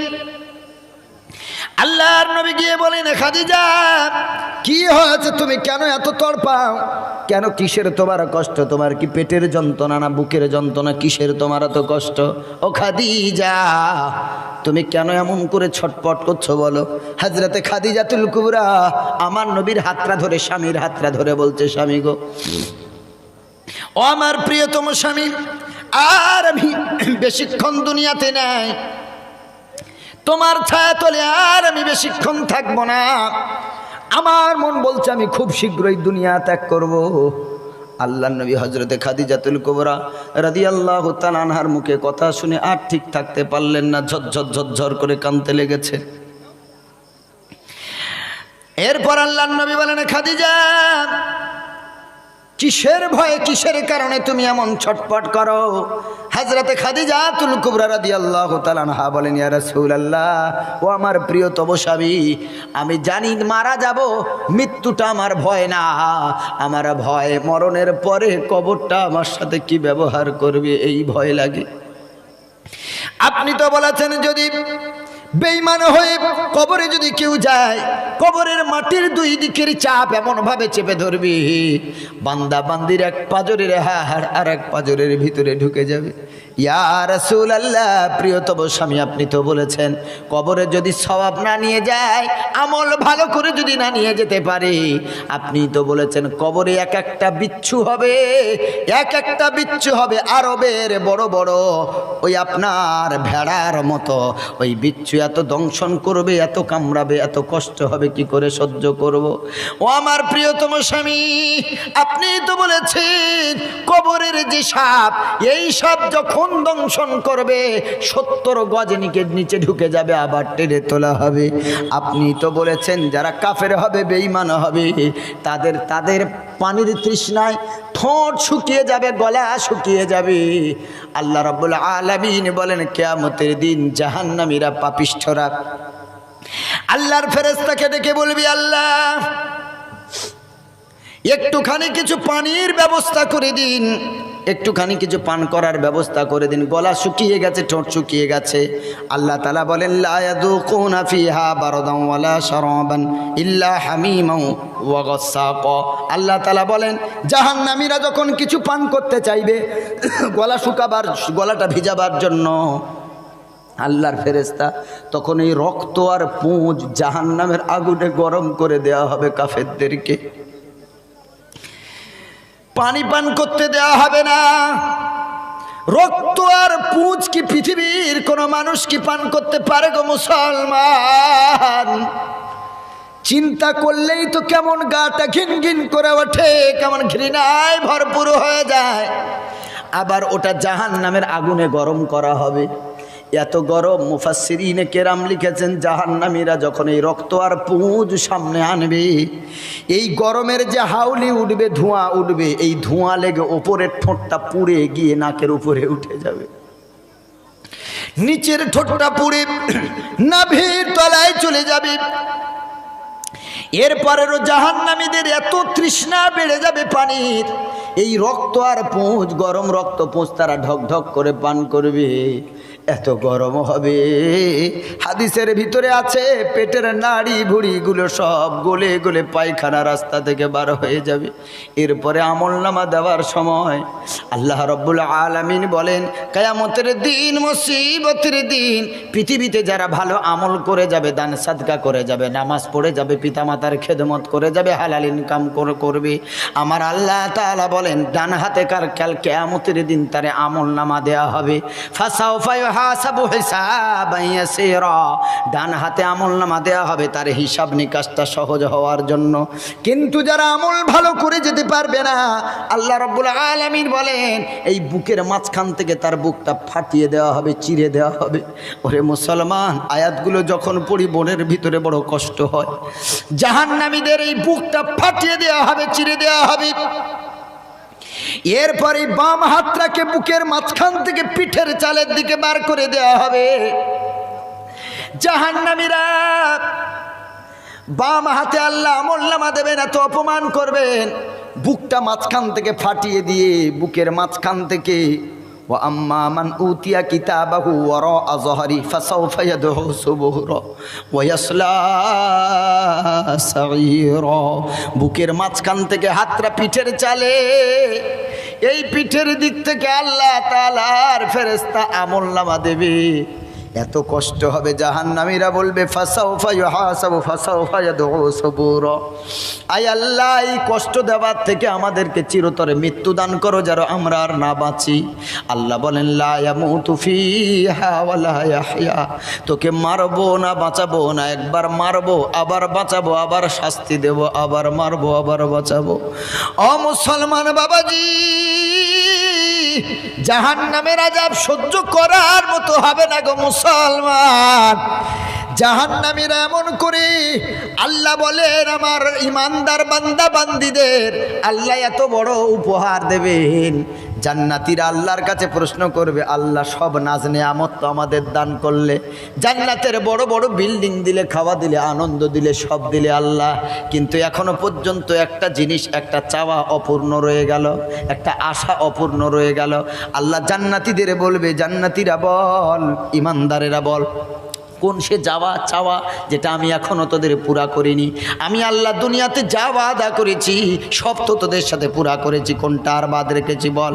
এরপরে জান্নাতীরা বলবে, আল্লাহ সব তো আমাদেরকে দিয়েছেন, কিন্তু যেই আল্লাহর জন্য আমরা এত ইবাদত করলাম, মদ ছেড়েছি, হারাম ছেড়েছি, পিতামাতাকে সেবা করেছি, দোষের পাশে দাঁড়িয়েছি, আল্লাহ আমরা তো সেই আল্লাহকে এখনো দেখতে পেলাম না। আমার আল্লাহ তাআলা বলবেন, জান্নাতীরা পর্দা উঠাও, পর্দা তোলা হবে, পর্দা তোলা হবে, পর্দা তোলা হবে। পর্দা তুলতে তুলতে 70টা পর্দা তোলার পর আমার আল্লাহ তাআলা তার নূরের নুরানি তাজাল্লি দেখে জান্নাতীরা কেউ পাগল হয়ে যাবে, কেউ পালিয়ে যাবে, কেউ অজ্ঞান হয়ে পড়ে যাবে। ওরে মুসলমান, জান্নাতীদের সব থেকে বড় উপহার হবে আমার আল্লাহকে ডাইরেক্ট দেখা। অথচ জাহান্নামীদের ব্যাপারে আল্লাহ কি কথা বলেন? বড় কষ্ট হয় কিয়ামতের দিন, মুসিবতের দিন। জাহান্নামীদেরকে জাহান্নামীরা যখন বলবে, আল্লাহ ফাতারাফু বিদামবিহিম, যখন জাহান্নামীরা তাদের অপরাধটাকে আল্লাহর সামনে স্বীকার করবে, আল্লাহ অপরাধ করেছি, মানছি, মাফ করে দাও। জাহান্নামীরা কিয়ামতের দিন আল্লাহর কাছে যখন এমন কথা বলবে, আল্লাহ মাফ করে দাও, মাফ করে দাও, মাফ করে দাও, অপরাধ করেছি, আমার আল্লাহ তখন ডাইরেক্ট বলবেন ফাসুহকাল লিআসহাবিস সাঈর। জাহান্নামীরা নিজের অপরাধ স্বীকার করে বলবেন ফাতারাফু বিদামবিহিম, আয় আল্লাহ আমরা তো আমাদের অপরাধ স্বীকার করছি, মাফ করে দাও। আল্লাহ বলবেন ফাসুকান ফাসুকান, দূর হয়ে যা, আমার সামনে থেকে দূর হয়ে যা, আমি আল্লাহ তোর মুখ দেখতে চাই না। রে মুসলমান, জাহান্নামী যদি হয়ে যায়, ঈমান নিয়ে যদি কবরে না যায়, আল্লাহ আমাদের মুখ দেখবেন না, আল্লাহ আমাদের পিছন ভাবে দাঁড় করিয়ে দেবে, বুকটা ফাটিয়ে বাম হাতটা পিঠের চালের দিকে দিয়ে দেওয়া হবে, আর আমলনামাটা বাম হাতে গোনার আমলনামাটা দেওয়া হবে গো মুসলমান। হযরতে খাদিজাতুল কুবরা রাদিয়াল্লাহু তাআলা আনহা বলেন, ইয়া রাসূলুল্লাহ, আমি তো আপনার কাছে এইগুলো শুনেছি, জাহান্নামের আযাব, আখিরাতের আযাব, কবরের আযাব, আমার ভয় হয়। আমার পেটে কোনো যন্ত্রণা নাই, বুকে কোনো যন্ত্রণা নাই, আমার মৃত্যুর ভয় না, জাহান্নামের ভয়, কবরের ভয়। এই ভয়ে আমি এমন করে ছটপট করছি। স্বামী গো, তোমার হাত দুটো ধরে বলে যাই, আমি চলে যাব, 25টা বছর তোমার সঙ্গে সংসার করেছি গো স্বামী, আমার যদি কোনো ভুল ত্রুটি হয়ে যায় তুমি আমার জীবনের মতো ক্ষমা করে দিও। হযরতে খাদিজাতুল কুবরা শেষ কয়েকটা কথা নবীজির হাতটা ধরে বলেছিলেন, ইয়া রাসূলুল্লাহ, আমার প্রিয়তম স্বামী, আপনাকে হয়তো 25টা বছর ঠিকভাবে সেবা করতে পারিনি, আমাকে ক্ষমা করে দেবে, আর আমার এই ছোট্ট ফাতেমাটাকে তোমার হাতে তুলে যাচ্ছি, ওকে মা হারা যন্ত্রণা কোনোদিন বুঝতে দিও না। আল্লাহর নবী বলেন, খাদিজা, আমি তো জীবনে বাবার মুখটা দেখি নাই রে খাদিজা, আমার মতো ইয়তীম দুনিয়াতে কেউ নাই। ও খাদিজা, আমি জীবনে মায়ের কোলটাও ঠিকভাবে পাই নাই। 6 বছর বয়সে যখন আমার নিজের মাকে ফিরে পেলাম, আমার মা আমাকে হারিয়ে কোথায় চলে গেল, আমাকে ছেড়ে কোথায় চলে গেল খাদিজা। আমি সর্বহারা মোহাম্মদ রে খাদিজা। আমার ছায়া আমার দাদু ছিল, চাচা ছিল, তারাও আমার ছেড়ে চলে গেছে। ও খাদিজা, তুমি আমার দুঃখের বন্ধবী, তুমি আমার দুঃখের বিবি।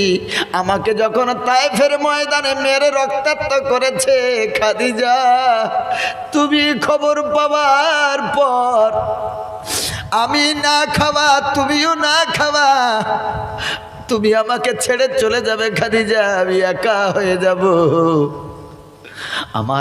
আমার গলার উপরে মাথার উপরে কাফেরেরা যখন ধুলো বালি নিয়ে চাপা দিয়েছিল খাদিজা, তখন আমি বড় ভেঙে পড়েছিলাম। তুমি তো আমাকে বুকে টেনে নিয়ে সান্ত্বনা দিয়েছো। ইয়া রাসূলুল্লাহ, ভেঙে পড়বেন না, আল্লাহ আপনার বন্ধু। ও খাদিজা, আমার গলার উপরে যখন উটের নাড়ি চাপিয়ে দেওয়া হয়েছিল, আমার ব্যথায় ব্যথিত হওয়ার মতো কেউ ছিল না মক্কার জমিনে। তুমি তো আমাকে সান্ত্বনা দিয়েছো রে খাদিজা। আমি 3 দিন না খেয়েছিলাম খাদিজা, তুমিও না খেয়েছিলে। আমার প্রতি এত মায়া, তুমি আমাকে এত কদর করেছো, এত আমাকে কেয়ার করেছো, যত্ন নিয়েছো। খাদিজা রে, এখন যদি তুমি চলে যাও, আমি মোহাম্মদ একা হয়ে যাব, কি করে আমি থাকবো বলো খাদিজা? ও মুসলমান বাবাজি, আল্লাহ রাব্বুল আলামিন হযরতে খাদিজাতুল কুবরাকে কত ভালোবাসেন দেখেন, আর হযরতে খাদিজা নবীকে কত ভালোবাসেন দেখেন। মক্কার মাটিতে যেই খাদিজাতুল কুবরা সব থেকে ধনী ছিলেন, আল্লাহর নবীকে স্বামী রূপে পাওয়ার জন্য হযরতে খাদিজাতুল কুবরা টাকা পয়সা ফ্যাক্টরি সব গরিব দুস্থ দরিদ্রকে দান করে দিয়েছে, বিনিময়ে আমার নবীকে পাওয়ার লেগে। এই হলো খাদিজার ভালোবাসা। আল্লাহ রাব্বুল আলামিনের রাসূল একদিন আয়েশা রাদিয়াল্লাহু তাআলা আনহার পাশ থেকে উঠে গিয়ে খাদিজার কবর জিয়ারত করছেন। হযরতে আয়েশাতুল হুমায়রা মনে করলেন বুঝি তার পাশ থেকে উঠে গিয়ে নবী অন্য কোনো বিবির ঘরে গেছেন। সন্দেহ নিয়ে একটু পিছে পিছে গেল, গিয়ে দেখলেন না, রাত্রিবেলা আমার নবী বিবি হারিয়ে গেছে। প্রাণ প্রিয় বিবি, ভালোবাসার বিবি হারিয়ে এতগুলো বিবি, তারপরেও যেন নবী খাদিজাকে ভুলতে পারে না। রাত্রেবেলা আপনার গভীর রাতে উঠে কবরের সামনে গিয়ে বলে, খাদিজা খাদিজা, তোমার তুলনা কারো হবে না, আল্লাহ তুমি আমার খাদিজাকে ক্ষমা করে দাও। হযরতে আয়েশাতুল হুমায়রা দেখে অবাক, তিনি ভাবলেন আমার মতো কুমারী সুন্দরী নারীকে নবী বিয়ে করলেন, কিন্তু তারপরেও নবীজির থেকে 15 বছরের বড় খাদিজা তারে কেন ভুলতে পারে না। নবীজি বাড়ি ফিরলেন, খাদিজার হাঁপ দেখে, নিঃশ্বাস ছাড়া দেখে নবী বুঝতে পেরেছেন যে খাদিজা পিছনে পিছনে গিয়েছিলেন। নবী জিজ্ঞাসা করলেন চোখে পানি নিয়ে, ও আয়েশা, তুমি কোথায় গিয়েছিলে, কেন এত হাঁপাও? হযরতে আয়েশাতুল হুমায়রা চিন্তা করলেন, আমি যদি মিথ্যা বলি তাহলে নবীর কাছে ইলহাম হয়ে যাবে, নবীজিকে আল্লাহ বলে দেবেন, ওহী করবেন। আয়েশাতুল হুমায়রা বললেন, ইয়া রাসূলুল্লাহ, আপনি কবর জিয়ারত করছিলেন আর খাদিজা খাদিজা বলে কান্না করছিলেন, আমি সব শুনেছি। আপনার পিছু পিছু আমি দেখতে গিয়েছিলাম, আপনি রাত্রেবেলা কোথায় যান? তবে ইয়া রাসূলুল্লাহ, একটা আমার প্রশ্ন, আমরা এতগুলো বিবি থাকতে আমার মতো সুন্দরী কুমারী মেয়েকে আপনি বিয়ে করেছেন, আমি থাকতেও আপনি কেন বৃদ্ধা খাদিজার কথা বলতে পারেন না? নবীজি এই কথা শুনে হাউমাউ করে কেঁদে উঠে আয়েশার হাতটা ধরে বলেন, আয়েশা, খবরদার আমার খাদিজার ব্যাপারে এমন কথা বলো না রে আয়েশা। আমি এমন একটা বিবি হারিয়েছি, এই বিবির সমতুল্য কেউ হবে না। নবীজির সব বিবি একদিকে, আর নবীজির প্রথম বিবি খাদিজা রাদিয়াল্লাহু তাআলা আনহা একদিকে। নবীজি বলেন, আয়েশা, তোমরা তো আমার সুখের দিনের বিবি গো আয়েশা, আর আমার খাদিজা আমার দুঃখের দিনের বিবি। যখন ঘরে আমার খাওয়া ছিল না, কাফেরের অত্যাচারে অতিষ্ঠ হয়েছিলাম, ওই সময় আমার খাদিজা আমারে ছেড়ে চলে যায় নাই। আমার খাদিজা আমারে বলেছে, ও আমার প্রিয়তম স্বামী, আপনার তো বাবা নাই মা নাই, আমি যথাসাধ্য চেষ্টা করব আপনার সব দুঃখ ভুলিয়ে দেওয়ার। এতটাই ভালোবেসেছেন আল্লাহ আমার মা খাদিজা রাদিয়াল্লাহু তাআলা আনহাকে এতটাই পছন্দ করেছেন। এই যে 25 বছর নবীজি খাদিজাতুল কুবরার সাথে রাদিয়াল্লাহু তাআলা আনহার সাথে সংসার করলেন, এই 25 বছরে নবীজি যতদিন খাদিজা বেঁচে ছিলেন দ্বিতীয় বিয়ে করেননি। কারণ আল্লাহ জানেন সব বিবি একদিকে আর সব বিবির জায়গায় হযরতে খাদিজাতুল কুবরা রাদিয়াল্লাহু তাআলা আনহা একদিকে। এই জন্য 25 বছরের দ্বিতীয় কোনো বিয়ে করার দরকার ছিল না। হযরতে খাদিজাতুল কুবরা ইন্তেকাল করলেন, তারপরে এক একটা করে নবীজি অনেকগুলি বিয়ে করলেন আল্লাহর হুকুমে। আপনাদের কাছে বলতে চাই, মা খাদিজাতুল কুবরা রাদিয়াল্লাহু তাআলা আনহা নবীজির হাতটা ধরে বললেন, প্রিয়তম স্বামী গো, আমার ভিতরে যদি কোনো ভুল হয়ে থাকে আমার কাজকর্মে আপনি ক্ষমা করে দেবেন। আর আমার ফাতেমাকে আপনার হাতে তুলে যাচ্ছে, আপনি তাকে মা হারা বেদনা বুঝতে দেবেন না। নাম্বার 3, আমি মারা যাবার পর পৃথিবীর কোনো সাধারণ কাপড় দিয়ে আমাকে আপনি কাফন পরাবেন না। আমার মনের বড় সাদ, মনের বড় আশা, আপনার পাগড়ি আপনার জুব্বা দিয়ে আমি খাদিজা আমাকে কাফনের ব্যবস্থা করবেন গো হাবিব। কারণ আমার বড় ভয় হয় কবরে মুনকার নেকির ফেরেশতা এসে সওয়াল করবে, আমি যদি জবাব না দিতে পারি, ও আমার প্রিয়তম স্বামী আপনার জুব্বা যদি আমার গায়ে ফেরেশতা দেখে তো চিনে নেবে আমি আপনার স্ত্রী, আর প্রশ্ন করবে না। ইয়া রাসূলুল্লাহ, আপনার জুব্বা দিয়ে আমাকে আপনি এমন করে কাফনের ব্যবস্থা করবেন, আর মাটি দেওয়ার পর সবাই যখন চলে যাবে আপনি আমার মাথার সামনে দাঁড়িয়ে থাকবে, যতক্ষণ না মুনকার নাকির আসবে আপনি পা তুলবেন না। ওই মান রব্বুকা মা দিনুকা ওয়া মান নাবিয়ুক, এই 3টে প্রশ্নের উত্তর যদি আমি খাদিজা না দিতে পারি গো, আপনি আমার মাথার সামনে উপরে দাঁড়িয়ে দাঁড়িয়ে আমার পক্ষ থেকে আপনি জবাবটা দিয়ে দেবে। আল্লাহর নবীর সাথে এই কথা বলতে বলতে হযরতে খাদিজাতুল কুবরা রাদিয়াল্লাহু তাআলা আনহার হাত নবীজির হাত থেকে ছেড়ে নিচে পড়ে গেল। নবীজি বুঝতে পেরেছেন খাদিজা রাদিয়াল্লাহু তাআলা আনহার দুনিয়াতে নাই। কচি ফাতেমা মায়ের বুকের উপরে মাথা দিয়ে কাঁদে, মা মা মা মা বলে চিৎকার দিয়ে কাঁদে। ওরে মুসলমান বাবাজি, এই জন্য করে নবীজি ফাতেমাতুজ জোহরাকে সব থেকে বেশি ভালোবাসতেন। কারণ মা মরা মেয়েটা, মা যখন চলে যাচ্ছিল দুনিয়া ছেড়ে, তখন নবীজির হাতটা ধরে বলেছিল, আমার প্রিয়তম স্বামী, আমার মেয়েটারে কখনো ইয়েতিম করে দিও না, আমার মেয়েটারে কখনো মা হারা যন্ত্রণা বুঝতে দিও না। এই জন্য করে আমার নবী সাল্লাল্লাহু আলাইহি সাল্লাম ফাতেমাকে সব থেকে বেশি ভালোবাসতেন। নবীজি বাইরে থেকে যখন বাড়ি ফিরতেন, কেউ না কাছে থাকলেও হযরতে ফাতেমাতুজ জোহরা দৌড় দিয়ে আব্বার সাথে চলে আসতেন। আব্বা কি লাগবে, শোয়ার ব্যবস্থা, পানির ব্যবস্থা, সব ব্যবস্থা করতেন ফাতেমাতুজ জোহরা। নবীজি যেদিন ইন্তেকাল করবেন, ফাতেমাতুজ জোহরা এত কান্না শুরু করেছেন, নবীজি ভেঙে পড়েছেন। মৃত্যুর পূর্বে নবীজি ফাতেমার চোখের কান্না সহ্য করতে পারে না।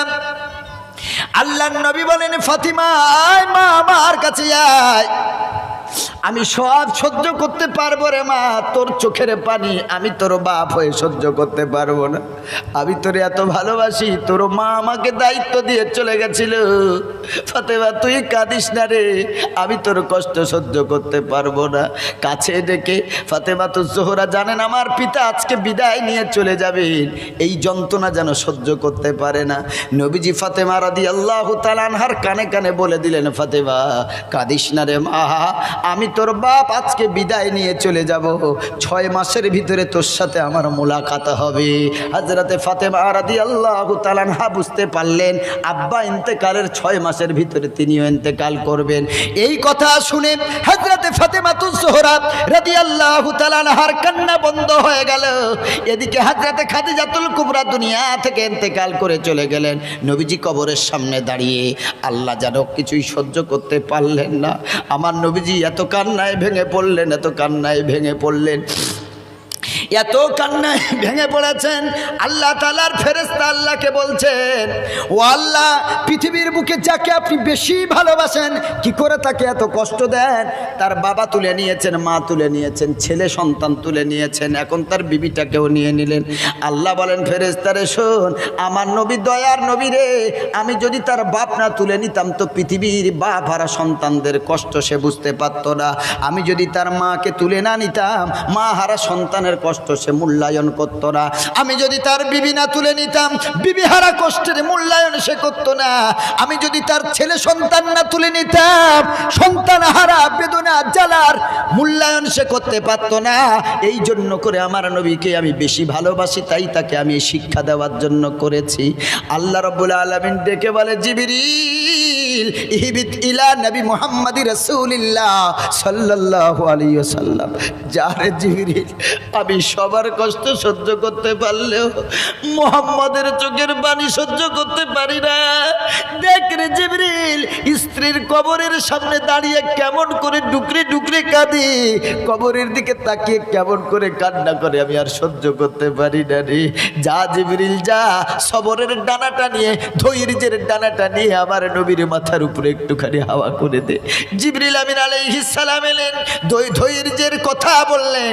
জিবরিল আমিন আলাইহিস সালাম নবীর কাছে এসে সালাম দিলেন, ইয়া রাসূলুল্লাহ, আপনি কেন এখানে দাঁড়িয়ে দাঁড়িয়ে কান্না করছেন? আল্লাহর নবী বলেন, জিবরিল ভাই রে, আজকে যেন আমি সব হারিয়ে ফেলেছি। আমার সব সুখ দুঃখ যেন, সব সুখ কোথায় হারিয়ে গেছে। আজকে আমি সর্বহারা হয়ে পড়েছি রে জিবরিল। আমি যেই ক্ষমতার দরুন বেঁচেছিলাম, যে আমার আধ্যাত্মিক ক্ষমতা দিত, মানসিক ক্ষমতা দিত, আমার সেই বিবিটা চলে গেছে। আমার বিবি বলে গেছে, কবরে যদি চলে যাওয়ার পর, কবরে যাওয়ার আগে আমার বিবি বলে গেছেন, মৃত্যুর আগে মুনকার নেকির সওয়ালের জবাবটা যেন আমি দিয়ে দিই। জিবরিল আমিন আলাইহিস সালাম বলেন, ইয়া রাসূলুল্লাহ, কোনো প্রয়োজন নাই, কারণ কবরের ভয়, জাহান্নামের ভয়ে খাদিজা রাদিয়াল্লাহু তাআলা আনহা এমন কান্না কেঁদে এসেছে দুনিয়াতে, আল্লাহ তার জান্নাতের ব্যবস্থা দুনিয়াতেই আল্লাহ করে দিয়েছে। ইয়া রাসূলুল্লাহ, যারা ঈমানদার হয়, যারা ঈমানের জন্য সব কিছু বিসর্জন দেয়, তাদের জান্নাত দুনিয়াতেই আল্লাহ দেখিয়ে দেয়। জোরে বলেন সুবহানাল্লাহ। হযরতে আসিয়া যখন সবগুলো পেরেক ঢুকে আছে শরীরে, ফেরাউনকে স্বামীকে আল্লাহ বলে মেনে নেয় নাই, তক্তার উপরে পেরেক মেরে তক্তাটা উল্টে দেওয়া হলো। ওই পেরেকের উপরে হযরতে আসিয়া রাদিয়াল্লাহু তাআলা আনহাকে শুইয়ে দেওয়া হলো। পেরেকগুলো সব নরম শরীরে, হাজার হাজার পেরেকগুলো বিদ্ধ হয়ে গেল। একটা পেরেক যদি জুতো ফুটো হয়ে পায়ে ঢুকে যায়, আমরা সহ্য করতে পারি না। হাজার হাজার পেরেক আসিয়া রাদিয়াল্লাহু তাআলা আনহার শরীর, পিঠ, হাত, পা সব ফুটে আছে, চুম্বকের মতো পেরেকের সাথে সেটে আছে। এত যন্ত্রণা, রক্ত রক্ত রক্ত ঝরে যায়, তারপরেও নিজের স্বামীকে আল্লাহ বলে মানে নাই। স্বামীকে বলছে, স্বামী গো, দেহে যতক্ষণ আমার শ্বাস আছে আমি আপনাকে স্বামী হিসেবে মর্যাদা দেব, কিন্তু আল্লাহ হিসেবে মেনে নিতে পারবো না। ও স্বামী, আমাকে মাফ করে দাও, তোমাকে আল্লাহ বলে আমি মেনে নিতে পারবো না। এত কষ্ট হচ্ছে, পেরেকগুলো ফুটে আছে। আল্লাহকে ডেকে মৃত্যুর আগে আসমানের দিকে তাকিয়ে হযরতে আসিয়া বলছে, আল্লাহ রব্বি বিনিলি ইনদাকা বাইতান ফিল জান্নাহ ওয়া নাজিনি মিন ফিরআউনা ওয়া আমালিহি ওয়া নাজিনি মিনাল কওমিজ জালিমিন। আয় আল্লাহ, আমি এই যন্ত্রণা আর সহ্য করতে পারছি না। আপনার কাবা ঘরের পাশে আমি আসি, আমার জন্য একটা ঘর বানাও, আর আমার স্বামী আর স্বামীর যত সৈন্য আছে এদের হাত থেকে আমি আসিয়া আমারে হেফাজত করো। এই দোয়া শেষ না হতে হতেই হযরতে জিবরিল আমিন আলাইহিস সালাম এই আকাশে আসিয়া রাদিয়াল্লাহু তাআলা আনহা যেই জান্নাতে যাবেন ইন্তেকালের পরে, ওই জান্নাতটা আসিয়ার চোখের সামনে তুলে ধরা হলো। হযরতে আসিয়া রাদিয়াল্লাহু তাআলা আনহা ওই জান্নাত দেখার পর যেন মৃত্যুর সব কষ্ট কোথায় চলে গেছে, পেরেকগুলো ফুটে আছে, আর যন্ত্রণা মনে হয় না। মৃত্যুর সময় মুচকি হাসতে শুরু করেছে। ফেরাউন সহ সৈন্য জিজ্ঞাসা করে, আসিয়া রে, এই কষ্টের সময় তো কারো মুখে হাসি দেখি না, তোমার কি কষ্ট লাগে না, কেন তুমি হাসো? হযরতে আসিয়া রাদিয়াল্লাহু তাআলা আনহা বলেন, স্বামী গো, আমি দেখতে পাচ্ছি আমার আল্লাহর ফেরেশতা জান্নাত ধরে আছে। ওই জান্নাত এত সুন্দর দেখতে, আমি দেখতে গিয়ে পৃথিবীর কষ্ট ভুলে গেছি। আমার আল্লাহ আমার জন্য হাজির। ওগো মুসলমান, এই দুনিয়াতে কেউ থাকতে আসি নাই, সকলকে ফিরে যেতে হবে। কারোর আগে চলে গেছে কোনো সন্তানের সামনে তার বাপ চলে গেছে, কোনো বাবার কোলে তার সন্তান হারিয়ে গেছে, কোনো মা সন্তানের কোলে চলে গেল, কোনো সন্তান মায়ের কোলে হারিয়ে গেল। মসজিদের মাইকে অ্যানাউন্স হলো, কার আব্বা চলে গেছে, কার মা চলে গেছে, কার ভাই চলে গেছে, কার সন্তান চলে গেছে। আমরা সবাই দেখতে গেলাম। ওই আরেক দিন যখন আমার বাপ চলে যাবে, আমার মা চলে যাবে, আমার সন্তান চলে যাবে, ওই দিন বুঝতে পারবো আপনজন হারানোর বেদনাটা কি গো মুসলমান। কতজন বাপ হারা বসে আছেন, কতজন মা হারা বসে আছেন, কতজন সন্তান হারা বসে আছেন, কতজন স্বামী হারা বসে আছেন, কতজন স্ত্রী হারা বসে আছেন। আমার আল্লাহর রাসূল বলেছেন, যারা কবরে চলে যায় তাদের জন্য তোমরা ইগফিরু লিআখিকুম, তোমাদের দিনী ভাইয়ের জন্য মাগফিরাতের দোয়া চাও, তাদের জন্য সাদকা দাও। কারণ মানুষ যখন মারা যায় সব আমলের দরজা তারা বন্ধ হয়ে যায়। নামাজ পড়ার কোনো সুযোগ থাকে না, রোজা করার কোনো সুযোগ থাকে না। বিশ্বনবী মুহাম্মদুর রাসূলুল্লাহ সাল্লাল্লাহু আলাইহি সাল্লাম বলেন, ইযা মাতাল ইনসানু ইনকাতা আনহু আমালুহু, মানুষ যখন মারা যায় তখন তার সব আমলের দরজা বন্ধ হয়ে যায়। ইল্লা মিন সালাসাতিন, কিন্তু তিনটে দরজা খোলা থাকে। কবরের তিনটে সুড়ঙ্গ হয়ে যায়। কোনটা কোনটা? এক নম্বর সাদাকাতিন জারিয়া, পৃথিবীর বুকে যদি তার নামে কেউ কিছু দান করে বা সে যদি দান করে যায়, এই দানের সওয়াব কিয়ামত পর্যন্ত কবরের সুড়ঙ্গ হতে যেতে থাকবে। একজন কেউ বলবেন মসজিদের কাজের জন্য, বাবার জন্য, মায়ের জন্য, সন্তানের জন্য, বিবির জন্য অশান্তি লেগে আছে, পরিবারে শান্তি নাই, রোজগারে বরকত নাই। একজন আল্লাহর জন্য, আল্লাহর ঘরের জন্য 10,000 টাকা প্রথম নম্বরে বলবে, হুজুর আমি আছি, আমার আব্বা নাই, আমার মা নাই, আমার মা অসুস্থ, আমার আব্বা অসুস্থ, কত ডাক্তার দেখালাম, ডাক্তার রোগ ধরতে পারে না। আজ আল্লাহর ঘরের জন্য যেহেতু নবী বলেছেন, দান যদি করো ওয়াতাজিদু ফিল উমরি, হায়াত বেড়ে যায়, রোগ ভালো হয়ে যায়। আমি আছি প্রথম নম্বরে 10,000 টাকা, আল্লাহর ঘরের প্লাস্টার হবে, কাজ হবে, মক্তব হবে, আপনার এই টাকাটা ওই কাজে খরচ করা হবে। গভর্নমেন্ট থেকে তো কোনো সরকার কোনো অনুদান দেয় না, কোনো ডোনেশন দেয় না, কিছুই ডোনেট করে না। আমাকে আপনাকেই দিনের সাহায্যে আমাদের গিয়ে আসতে হবে। একজন আল্লাহর বান্দা, এতজনের ভিতরে কোনো যুবক, কোনো আল্লাহর বান্দা, কোনো মুরব্বী বাবাজি একজন হাতটা তুলে বলবেন, হুজুর 10,000 টাকা আমি আছি মসজিদের জন্য, প্রথম নম্বরে হাত তুলব। আপনি ডান হাতটা তুলবেন, কিয়ামতের দিন, মুসিবতের দিন ডান হাতে আমলনামা দিয়ে আল্লাহ নাজাতের ব্যবস্থা করে দেবেন। নারায়ে তাকবীর। একজন বলেন হিম্মত করে যে হুজুর আমি 10,000 টাকা দেব, মোটামুটি আমি মধ্যবিত্ত ফ্যামিলির একজন মানুষ, আমি 10,000 টাকা আল্লাহর ঘরের জন্য দেবো। একসাথে দিতে না পারলেও আপনি মাসে 1,000 করে 10 মাসে 10,000 টাকা দেবেন। খোদার কসম, এই গভীর রাতে সব ফেরেশতা চতুর্দিকে ঘিরে আছে, খাতা কলম নিয়ে দাঁড়িয়ে আছে। আল্লাহ রব্বুল আলামিন নিজেই ইয়াবসুতু ইয়াদাহু বিল-লাইলি ওয়ান-নাহার, রাসূল বলেছেন সারা রাত সারা দিন আল্লাহ দুই হাত এভাবে ছড়িয়ে রাখেন। আল্লাহর বান্দা কি করছে, কখন ক্ষমা চাইবে, এই জন্য আল্লাহর কাছে ক্ষমা চাইলেই ক্ষমা হয়ে যাবে। আমরা এখন কত টাকার মালিক আর কিভাবে দিতে পারবো না সব আল্লাহ দেখছেন, আল্লাহ জানেন। ফেরেশতারা দেওয়ার সাথে সাথে লিখে নেবেন, আর ফজরের সময় আল্লাহর সামনে খাতাগুলো খুলে খুলে দেখাবে, আল্লাহ আপনার এই বান্দা আপনারই ঘরের জন্য 10,000 টাকা দিয়েছে, 5,000 টাকা দিয়েছে। আল্লাহ তখন এই দানের খাতা দেখে আল্লাহ জীবনের সব গুনাহ মাফ করে দেবেন। জোরে বলেন সুবহানাল্লাহ। একজন হিম্মত করে বলবেন, আজকে আমি মুসাফির মানুষ, কত এখান থেকে প্রায় 300 কিলোমিটার রাস্তা, অনেক রাস্তা, প্রায় 7.5-8 ঘন্টা রাস্তা। এই জন্য করে মুসাফিরের দোয়া কবুল হয়। আল্লাহ নবী সাল্লাল্লাহু আলাইহি সাল্লাম বলেছেন 3 জনের দোয়া কখনো ফেরত হয় না। 1 নম্বর আব্বা মায়ের দোয়া, যা দোয়া চাইবে সন্তানের জন্য তাই কবুল হয়। নাম্বার 2 যারা মাজলুম, যাদের উপর অত্যাচার করা হয়, অত্যাচারিত তারা যা দোয়া চাইবে তাই কবুল হয়। নাম্বার 3 মুসাফির, যারা মুসাফির হয় তাদের দোয়া নবী বলেছেন আল্লাহ কখনো ফেরায় না। তাই মুসাফির আমি আপনাদেরকে নিয়ে দোয়া করব। কতজন মা বাবারা বসে আছেন, কত কচিকাচা বাচ্চা বসে আছে, কত মুরব্বী বসে আছে, হাফেজ কোরআন আলেমে দিন ইমাম সাহেব হুজুরগণ অনেকেই বসে আছেন। কারো না কারো দোয়া আল্লাহ কবুল করবেন ইনশাল্লাহ। জীবনের সব দুঃখ আল্লাহ মোচন করে দেবে ইনশাল্লাহ, জীবনের কষ্ট দূর করে দেবে, রোগ ভালো হয়ে যাবে ইনশাল্লাহ। আজকে ডাক্তার যদি একটা রিপোর্ট লিখে দেয়, একটা রিপোর্ট করতেই 5,000 10,000 চলে যায়। ট্রিটমেন্ট তো পরে হবে, শুধু রিপোর্টেই টাকা শেষ। অথচ যেই আল্লাহ রোগ দান করেন সেই আল্লাহ শেফা দান করেন।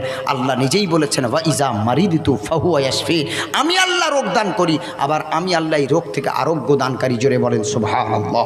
আল্লাহর প্রতি তাওয়াক্কুল করে আল্লাহর ঘরের জন্য একজন হিম্মত করে বলবেন যে আমি আছি, 10,000 টাকা আল্লাহর ঘরের জন্য প্রথম নম্বরে দেবো ইনশাল্লাহ। আমি দেখতে চাই এতজনকে নিয়ে দোয়া করব, আল্লাহ কবুল করবেন।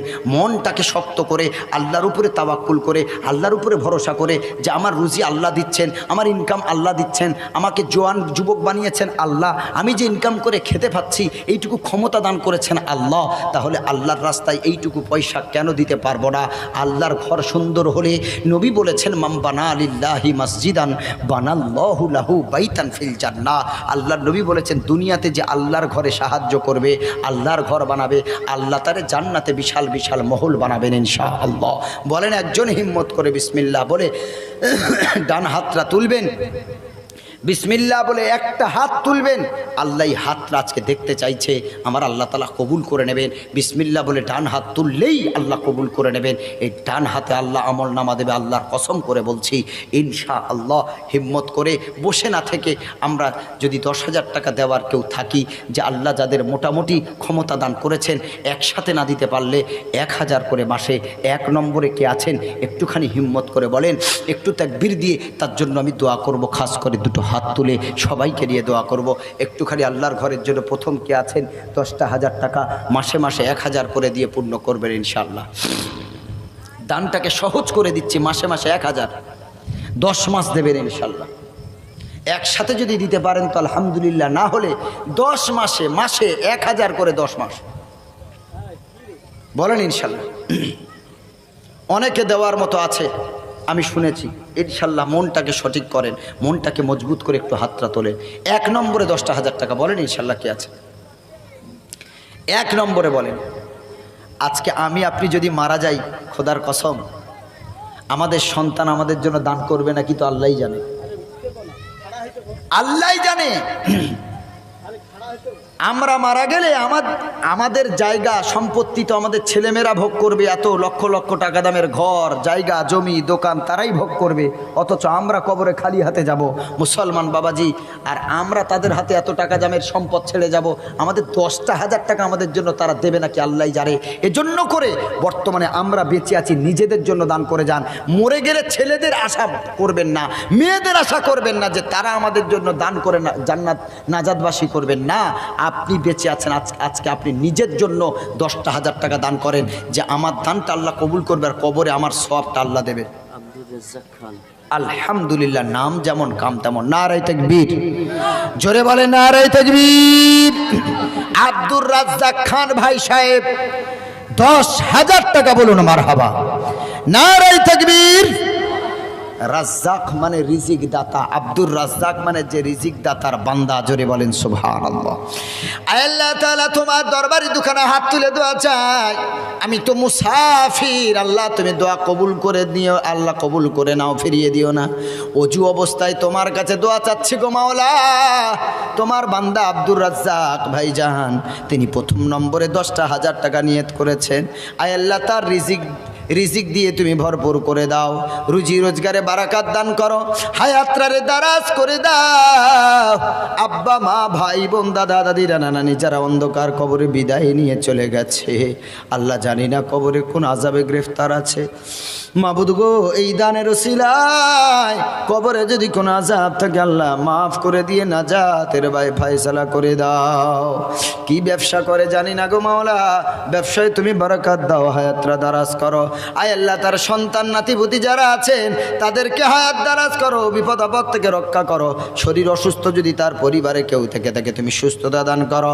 মাবুদ গো, আমাদের এই ছোট্ট দোয়া দয়ার নবীর উসিলা করে কবুল করে নাও, আল্লাহুম্মা আমিন।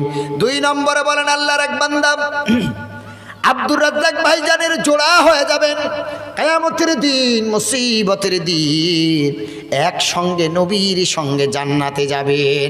আল্লাহ রাব্বুল আলামিন বলেন ওয়া খালাকনাকুম আজওয়াজা, আল্লাহ বলেন আমি তোমাদেরকে জোড়ায় জোড়ায় তৈরি করেছি। আমার আব্দুর রাজ্জাক ভাইজানের জোড়া একজন হাত তুলবেন, দ্বিতীয় নম্বরে 10,000 টাকা মাসে 1000 করে দেবেন। প্রতি মাসে 10,000 12,000 15,000 ইনকাম করেন, 1,000 আল্লাহর ঘরে দিয়ে দেবেন। প্রতি মাসে যে ইনকাম করেন আল্লাহ ওই ইনকামে আরো অনেক বরকত দিয়ে দেবে। 20,000 ইনকাম, 30,000 ইনকাম, মাস গেলে অ্যাকাউন্ট জিরো, ধার দানায় জড়িয়ে পড়ছে। আল্লাহ রাস্তায় খরচ করবেন, পিতা মাতার পিছনে খরচ করবেন, বিবি বাচ্চার পিছনে খরচ করবেন। আমার আল্লাহর রব্বুল আলামিন বলেন ওই পয়সায় ওই রোজগারে আল্লাহ এমন বরকত দেবে আর তোমার শেষ হবে না। ওয়া মাইয়াত্তাকিল্লাহা ইয়াজআল লাহু মাখরাজা ওয়া ইয়ারযুকুহু মিন হাইসু লা ইয়াহতাসিব। আল্লাহ রাব্বুল আলামিন বলেন যারা আল্লাহর উপরে তাওয়াক্কুল করে, আল্লাহর উপরে ভরসা করে, আল্লাহ তাদের এমনভাবে রুজি দান করবে ও নিজেও ধারণা করতে পারবে না। কোথা থেকে টাকা এলো, কোথা থেকে টাকা বাঁচলো, কিভাবে রুজির অভাব দূর হলো। আল্লাহ বলেন যারা আল্লাহর উপরে ভরসা করে দান করে তাদের সব চিন্তা থাকবে না। 2 নম্বরে বলেন মাসে 1000 করে 10 মাস দেবেন, জোড়া 2 নম্বর। বলেন ইনশাল্লাহ জোড়া হয়ে যাবেন। আল্লাহ রসুল, আল্লাহ ছাড়া রসুল নাই, রসুল ছাড়া আল্লাহ নাই। আল্লাহকে পেতে গেলে রসুলকে ধরতে হবে, জোড়া। সুবহানাল্লাহ। আসেন 2 নম্বরে জোড়া কে হবেন? মাসে 1000 করে 10 মাস দেবেন। কাল কিয়ামতের দিন নবীর সাথে আপনি জান্নাতুল ফেরদাউসে যাবেন ইনশাআল্লাহ। আল্লাহ নিজেই জান্নাত বিক্রি করছেন, আপনি 10,000 টাকা দিয়ে জান্নাতুল ফেরদাউস, এত সোজা? নিয়ত ঠিক রেখে 10,000 টাকা দেবেন আল্লাহর ওয়াস্তে, জান্নাতুল ফেরদাউসটা কিনে নেবেন, আপনার জন্য রিজার্ভ হয়ে থাকবে। আল্লাহ নিজেই জান্নাত বিক্রি করেছেন, জোরে বলেন সুবহানাল্লাহ। আল্লাহ নিজেই বিক্রি করেছেন জান্নাত। এই জন্য বলছে আপনিও জান্নাত কিনে নিন, জান্নাত কেনা যায়। যদি কেনা না যেত তো আল্লাহ কিনলেন কেন? আল্লাহ রাব্বুল আলামিন বলেন ইন্নাল্লাহা আশতারা মিনাল মুমিনিনা আনফুসাহুম ওয়া আমওয়ালাহুম বিআন্না লাহুমুল জান্নাহ। আল্লাহ বলেন আমি মুমিনদের কাছ থেকে তাদের আত্মা আর তাদের ধন সম্পদ আমি আল্লাহ কিনে নিয়েছি জান্নাতের বিনিময়। সুবহানাল্লাহ। পড়েন টাকা দিয়ে 10,000 টাকা দিয়ে জান্নাত কিনবেন। একটা মোবাইল যা ব্যবহার করেন যুবকেরা 15,000 20,000, আর প্রতি 3 মাসে যে রিচার্জ করেন সেটাই তো 600-700 টাকা করে নিয়ে নেয়। তো আল্লাহর সব থেকে দামি জান্নাতরা জান্নাতুল ফেরদাউস আছে সব জান্নাতের মাঝখানে, জোরে বলেন সুবহানাল্লাহ। জান্নাতের যত নহরগুলো আছে, মধুর ঝর্ণা, পানির ঝর্ণা, দুধের ঝর্ণা, মদের ঝর্ণা, এই যে 4টে ঝর্ণা জান্নাতে আছে, এই ঝর্ণাগুলো উৎস হচ্ছে জান্নাতুল ফেরদাউস থেকে শুরু, জোরে বলেন সুবহানাল্লাহ। সব জান্নাতের সেরা জান্নাত জান্নাতুল ফেরদাউস, সব দিকে জান্নাত, আর জান্নাতুল ফেরদাউসটা মাঝখানে। সুবহানাল্লাহ সুবহানাল্লাহ। আর ঠিক এই জান্নাতুল ফেরদাউসের সোজা বরাবর উপরে আল্লাহর আরশে মুআল্লা। সুবহানাল্লাহ পড়েন। আল্লাহ নবী বলেন এই জান্নাত অধিকারী হবে। আল্লাহ নবী বলেন প্রতি নামাজের পর এই জান্নাতের দোয়া চাইবে। আজকে 10,000 টাকা যদি এই নিয়ত করে দিই যে আল্লাহ আমি মারা গেলে কে আমার জন্য দান করবে জানি না, তবে বর্তমানে যেটুকু আমার আছে আল্লাহ আমি নিয়ত করছি 10,000 টাকার, আমি যেন মারা যাওয়ার পর আমার নাজাতের ব্যবস্থা হয়ে যায়, আমি যেন জান্নাতুল ফেরদাউসে থাকতে পারি, এই নিয়ত করে আপনি দ্বিতীয়জন হাত তুলবেন, ইনশাআল্লাহ আল্লাহ ব্যবস্থা করে দেবেন ইনশাআল্লাহ। আছেন কোনো আল্লাহর বান্দা, আছেন কোনো আল্লাহর আল্লাহর গোলাম, নবীর গোলাম। 2 নম্বরে 10,000, মাসে 1000 করে বলেন। আমার আব্দুর রাজ্জাক ভাইজানের জোড়া হয়ে যাবেন ইনশাল্লাহ। 2 নম্বর, মাসে 1000 করে বলেন ইনশাল্লাহ। মোবাইল কেনেন, গাড়ি কেনেন, তারপরে ফ্রিজ কেনেন মাসে মাসে টাকা দিয়ে, মানে ইনস্টলমেন্টে বা ফাইন্যান্সে প্রতি মাসে টাকা দিয়ে আপনি কভার করেন 1 বছর 2 বছর ধরে। তো জান্নাতও কিনবেন, মাসে মাসে কভার করবেন, 10 মাসে 1000 করে ইনশাআল্লাহ। আসেন, চেষ্টা করলে আল্লাহ ইনশাআল্লাহ সহজ করে দেবেন, মনের ভিতরে ক্ষমতা। আলহামদুলিল্লাহ, নারায়ে তাকবীর, নারায়ে তাকবীর। আল্লাহ রাব্বুল আলামিন বলেন ইউনফিকুনা ফিস সাররাই ওয়াজ যাররা। আবার আল্লাহ তাআলা বলেন সিররা ওয়া আলানিয়াতান। আল্লাহ বলেন তোমাদের ভিতরে যারা গরিব আছো তারাও দান করবে, যারা ধনী আছো তারাও দান করবে। আবার আল্লাহ তাআলা বলেন কেউ গোপনেও দান করবে, কেউ প্রকাশ্যেও দান করবে। আল্লাহ রাব্বুল আলামিন গোপনেও কথা বলেছেন, প্রকাশ্যেও দান করার কথা বলেছেন। আপনি হাত তুললেন, আপনাকে দেখে আরেকজন উদ্বুদ্ধ হয়ে 10,000 নিয়ত করেছে। আল্লাহর কসম, আপনাকে দেখে যেই মানুষটা দান করলো আপনিও ওই সওয়াবটা সমান সমান পাবেন। জোরে বলেন সুবহানাল্লাহ। আয় আল্লাহ তাআলা, বেনামিতে 10,000 টাকা পেয়েছি তোমার ঘরের জন্য। মাবুদ গো, কি তার প্রয়োজন, জীবনে কি লাগবে তাও আমি জানি না। আল্লাহ তার জীবদ্দশায় যা কিছু প্রয়োজন আছে এই দানের ওসিলায় সব প্রয়োজনগুলো মিটিয়ে দাও রব্বুল আলামিন। মাওলাই করিম, আত্মীয় স্বজন অন্ধকার কবরে যারা বিদায় নিয়ে চলে গেছেন, আয় আল্লাহ তাদের কবরে সওয়াবের হাদিয়াখানা পৌঁছে দাও। আল্লাহ, শুনলাম ভাইয়ের আব্বা জান অসুস্থ আছেন, মাওলা গো তোমার কাছে দোয়া চাই। যেই ডাক্তারকে দেখালে, যেইখানে ট্রিটমেন্ট করালে তাড়াতাড়ি সুস্থতা লাভ করবে, আমার দয়ার আল্লাহ ওই জায়গার খোঁজ তুমি আল্লাহ মিলিয়ে দাও। মাবুদ গো, তার আব্বা জানের হায়াতে দারাজ করে দাও, শরীরটা তুমি আরোগ্য দান করো। আয় আল্লাহ, আমার ভাই জানের দানের উসিলায় ব্যবসা বাণিজ্যে, ক্ষেত খামারে, চাষেবাসে তুমি আল্লাহ বারাকাত দাও। আল্লাহ, তার বাচ্চা বাচ্চি যারা আছে তাদের মাথার ব্রেন বাড়িয়ে দাও, পরীক্ষাতে ভালো রেজাল্ট করার তৌফিক দিও, শরীর সুস্থ করে দাও। ও দয়ার আল্লাহ, যে আশা আকাঙ্ক্ষা নিয়েছে আল্লাহ তুমি পুরা করে দাও। তার পরিবারের সকলকে নামাজি, পরেজগার, মুত্তাকি, দিনদার বানাও। আমিন ওই আমিন মাওলা, আমিন ওই আমিন। মোদের দোয়া কবুল করো রব্বুল আলামিন। 3 নম্বরে 10,000 টাকা একজন বলবেন ইনশাআল্লাহ। 3 সংখ্যাটা বেজোড় সংখ্যা। আমার নবী বলেছেন ইন্নাল্লাহা ফিতরুন ইউহিব্বুল ফিতরা। আল্লাহর নবী বলেন আল্লাহ নিজেই তো বেজোড়, পছন্দ করেন বেজোড়। বেজোড় সংখ্যার নিয়ত করে 3 নম্বরে একজন বলবেন, মাসে 1000 করে দেবেন। বেজোড় সংখ্যার সওয়াব আপনি পেয়ে যাবেন। আর নবীর একটা হাদিসের উপরে আমল করে 100 শহীদের সওয়াব আল্লাহ দিয়ে দেবে ইনশাআল্লাহ। 3 নম্বরে কে আছেন? কোন যুবক, কোন আল্লাহর বান্দা, কোন নবীর প্রেমিক, অন্তরে নবীর প্রেম নিয়ে 3 নম্বরে 1,000 টাকা করে মাসে মাসে দিয়ে ওই বেজোড় সংখ্যাটা পূরণ করবেন। আছেন কোন সৌভাগ্যশীল বান্দা, সৌভাগ্যবান যে 3 নম্বরের সংখ্যাটা পূর্ণ করবেন? নবীর হাদিসও আমল হয়ে যাবে, আর আল্লাহর মহব্বতটাও পেয়ে যাবেন, যেহেতু আল্লাহ বেজোড়, তাই বেজোড় সংখ্যাকে ভালোবাসেন। বলেন ইনশাল্লাহ। ডান হাতটা তুলবেন, এখান থেকে লোক চলে যাবে নাম কালেক্ট করার জন্য। ডান হাতটা বিসমিল্লাহ বলে 3-এর কোঠাটা পুরো করেন, আল্লাহ ইনশাআল্লাহ আপনার 100 শহীদের সওয়াব দান করবেন। এবং 3 সংখ্যাটাকে আল্লাহ ভালোবাসেন, বেজোড় সংখ্যাকে ভালোবাসেন, তাই আল্লাহ এর সওয়াবটাও দান করবেন। আছেন কোনো আল্লাহর বান্দা 3 নম্বরের এই 1000 করে প্রতি মাসে দেবেন 10,000? কে আছে দেখি? নবীর একটা হাদিসের মহব্বত কতটুকু। 100টা শহীদের সওয়াব, চাটিখানি কথা না, 100 শহীদের সওয়াব। সুবহানাল্লাহ। বলেন ইনশাআল্লাহ। 3 নম্বর আছেন কেউ? 3 নম্বরে হাতটা দেখাবেন ইনশাআল্লাহ।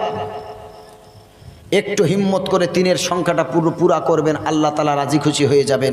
এই গভীর রাতে আমার আল্লাহ তাআলা দেখছেন, কেউ না দেখলেও আল্লাহ দেখছেন। আমরা কে কতটা দিতে পারবো আর পারবো না এটাও আল্লাহ তাআলা জানেন। আল্লাহ কি বলছেন শোনেন, জমিয়ে টাকা রাখলে আল্লাহ কি বলছেন শোনেন। আল্লাহ রাব্বুল আলামিন বলেন, মা ইনদাকুম ইয়ানফাদু ওয়া মা ইনদাল্লাহি বাক। আল্লাহ রাব্বুল আলামিন বলেন, পৃথিবীতে যারা পয়সা জমানো করে, জমিয়ে রাখে, যারা সম্পদ জমিয়ে রেখেও দান করে না, আমার আল্লাহ তাআলা বলেন এমন রোগ হবে, এমন পরিস্থিতি আল্লাহ তাকে তৈরি করে দেবে, ওই টাকা শেষ হয়ে যাবে কিন্তু আল্লাহ রাস্তায় যেটা খরচ করে যাবে ওমা ইনদাল্লাহি বাক, আল্লাহ সেটা বাকি রেখে দেয়, আল্লাহ সেটা নিজের কাছে রেখে দেয়। কিয়ামতের দিন, মুসিবতের দিন, যখন ইমানের পাল্লায় ইমান কম পড়বে নাকি কম পড়বে, আল্লাহ এই দানের সওয়াবটা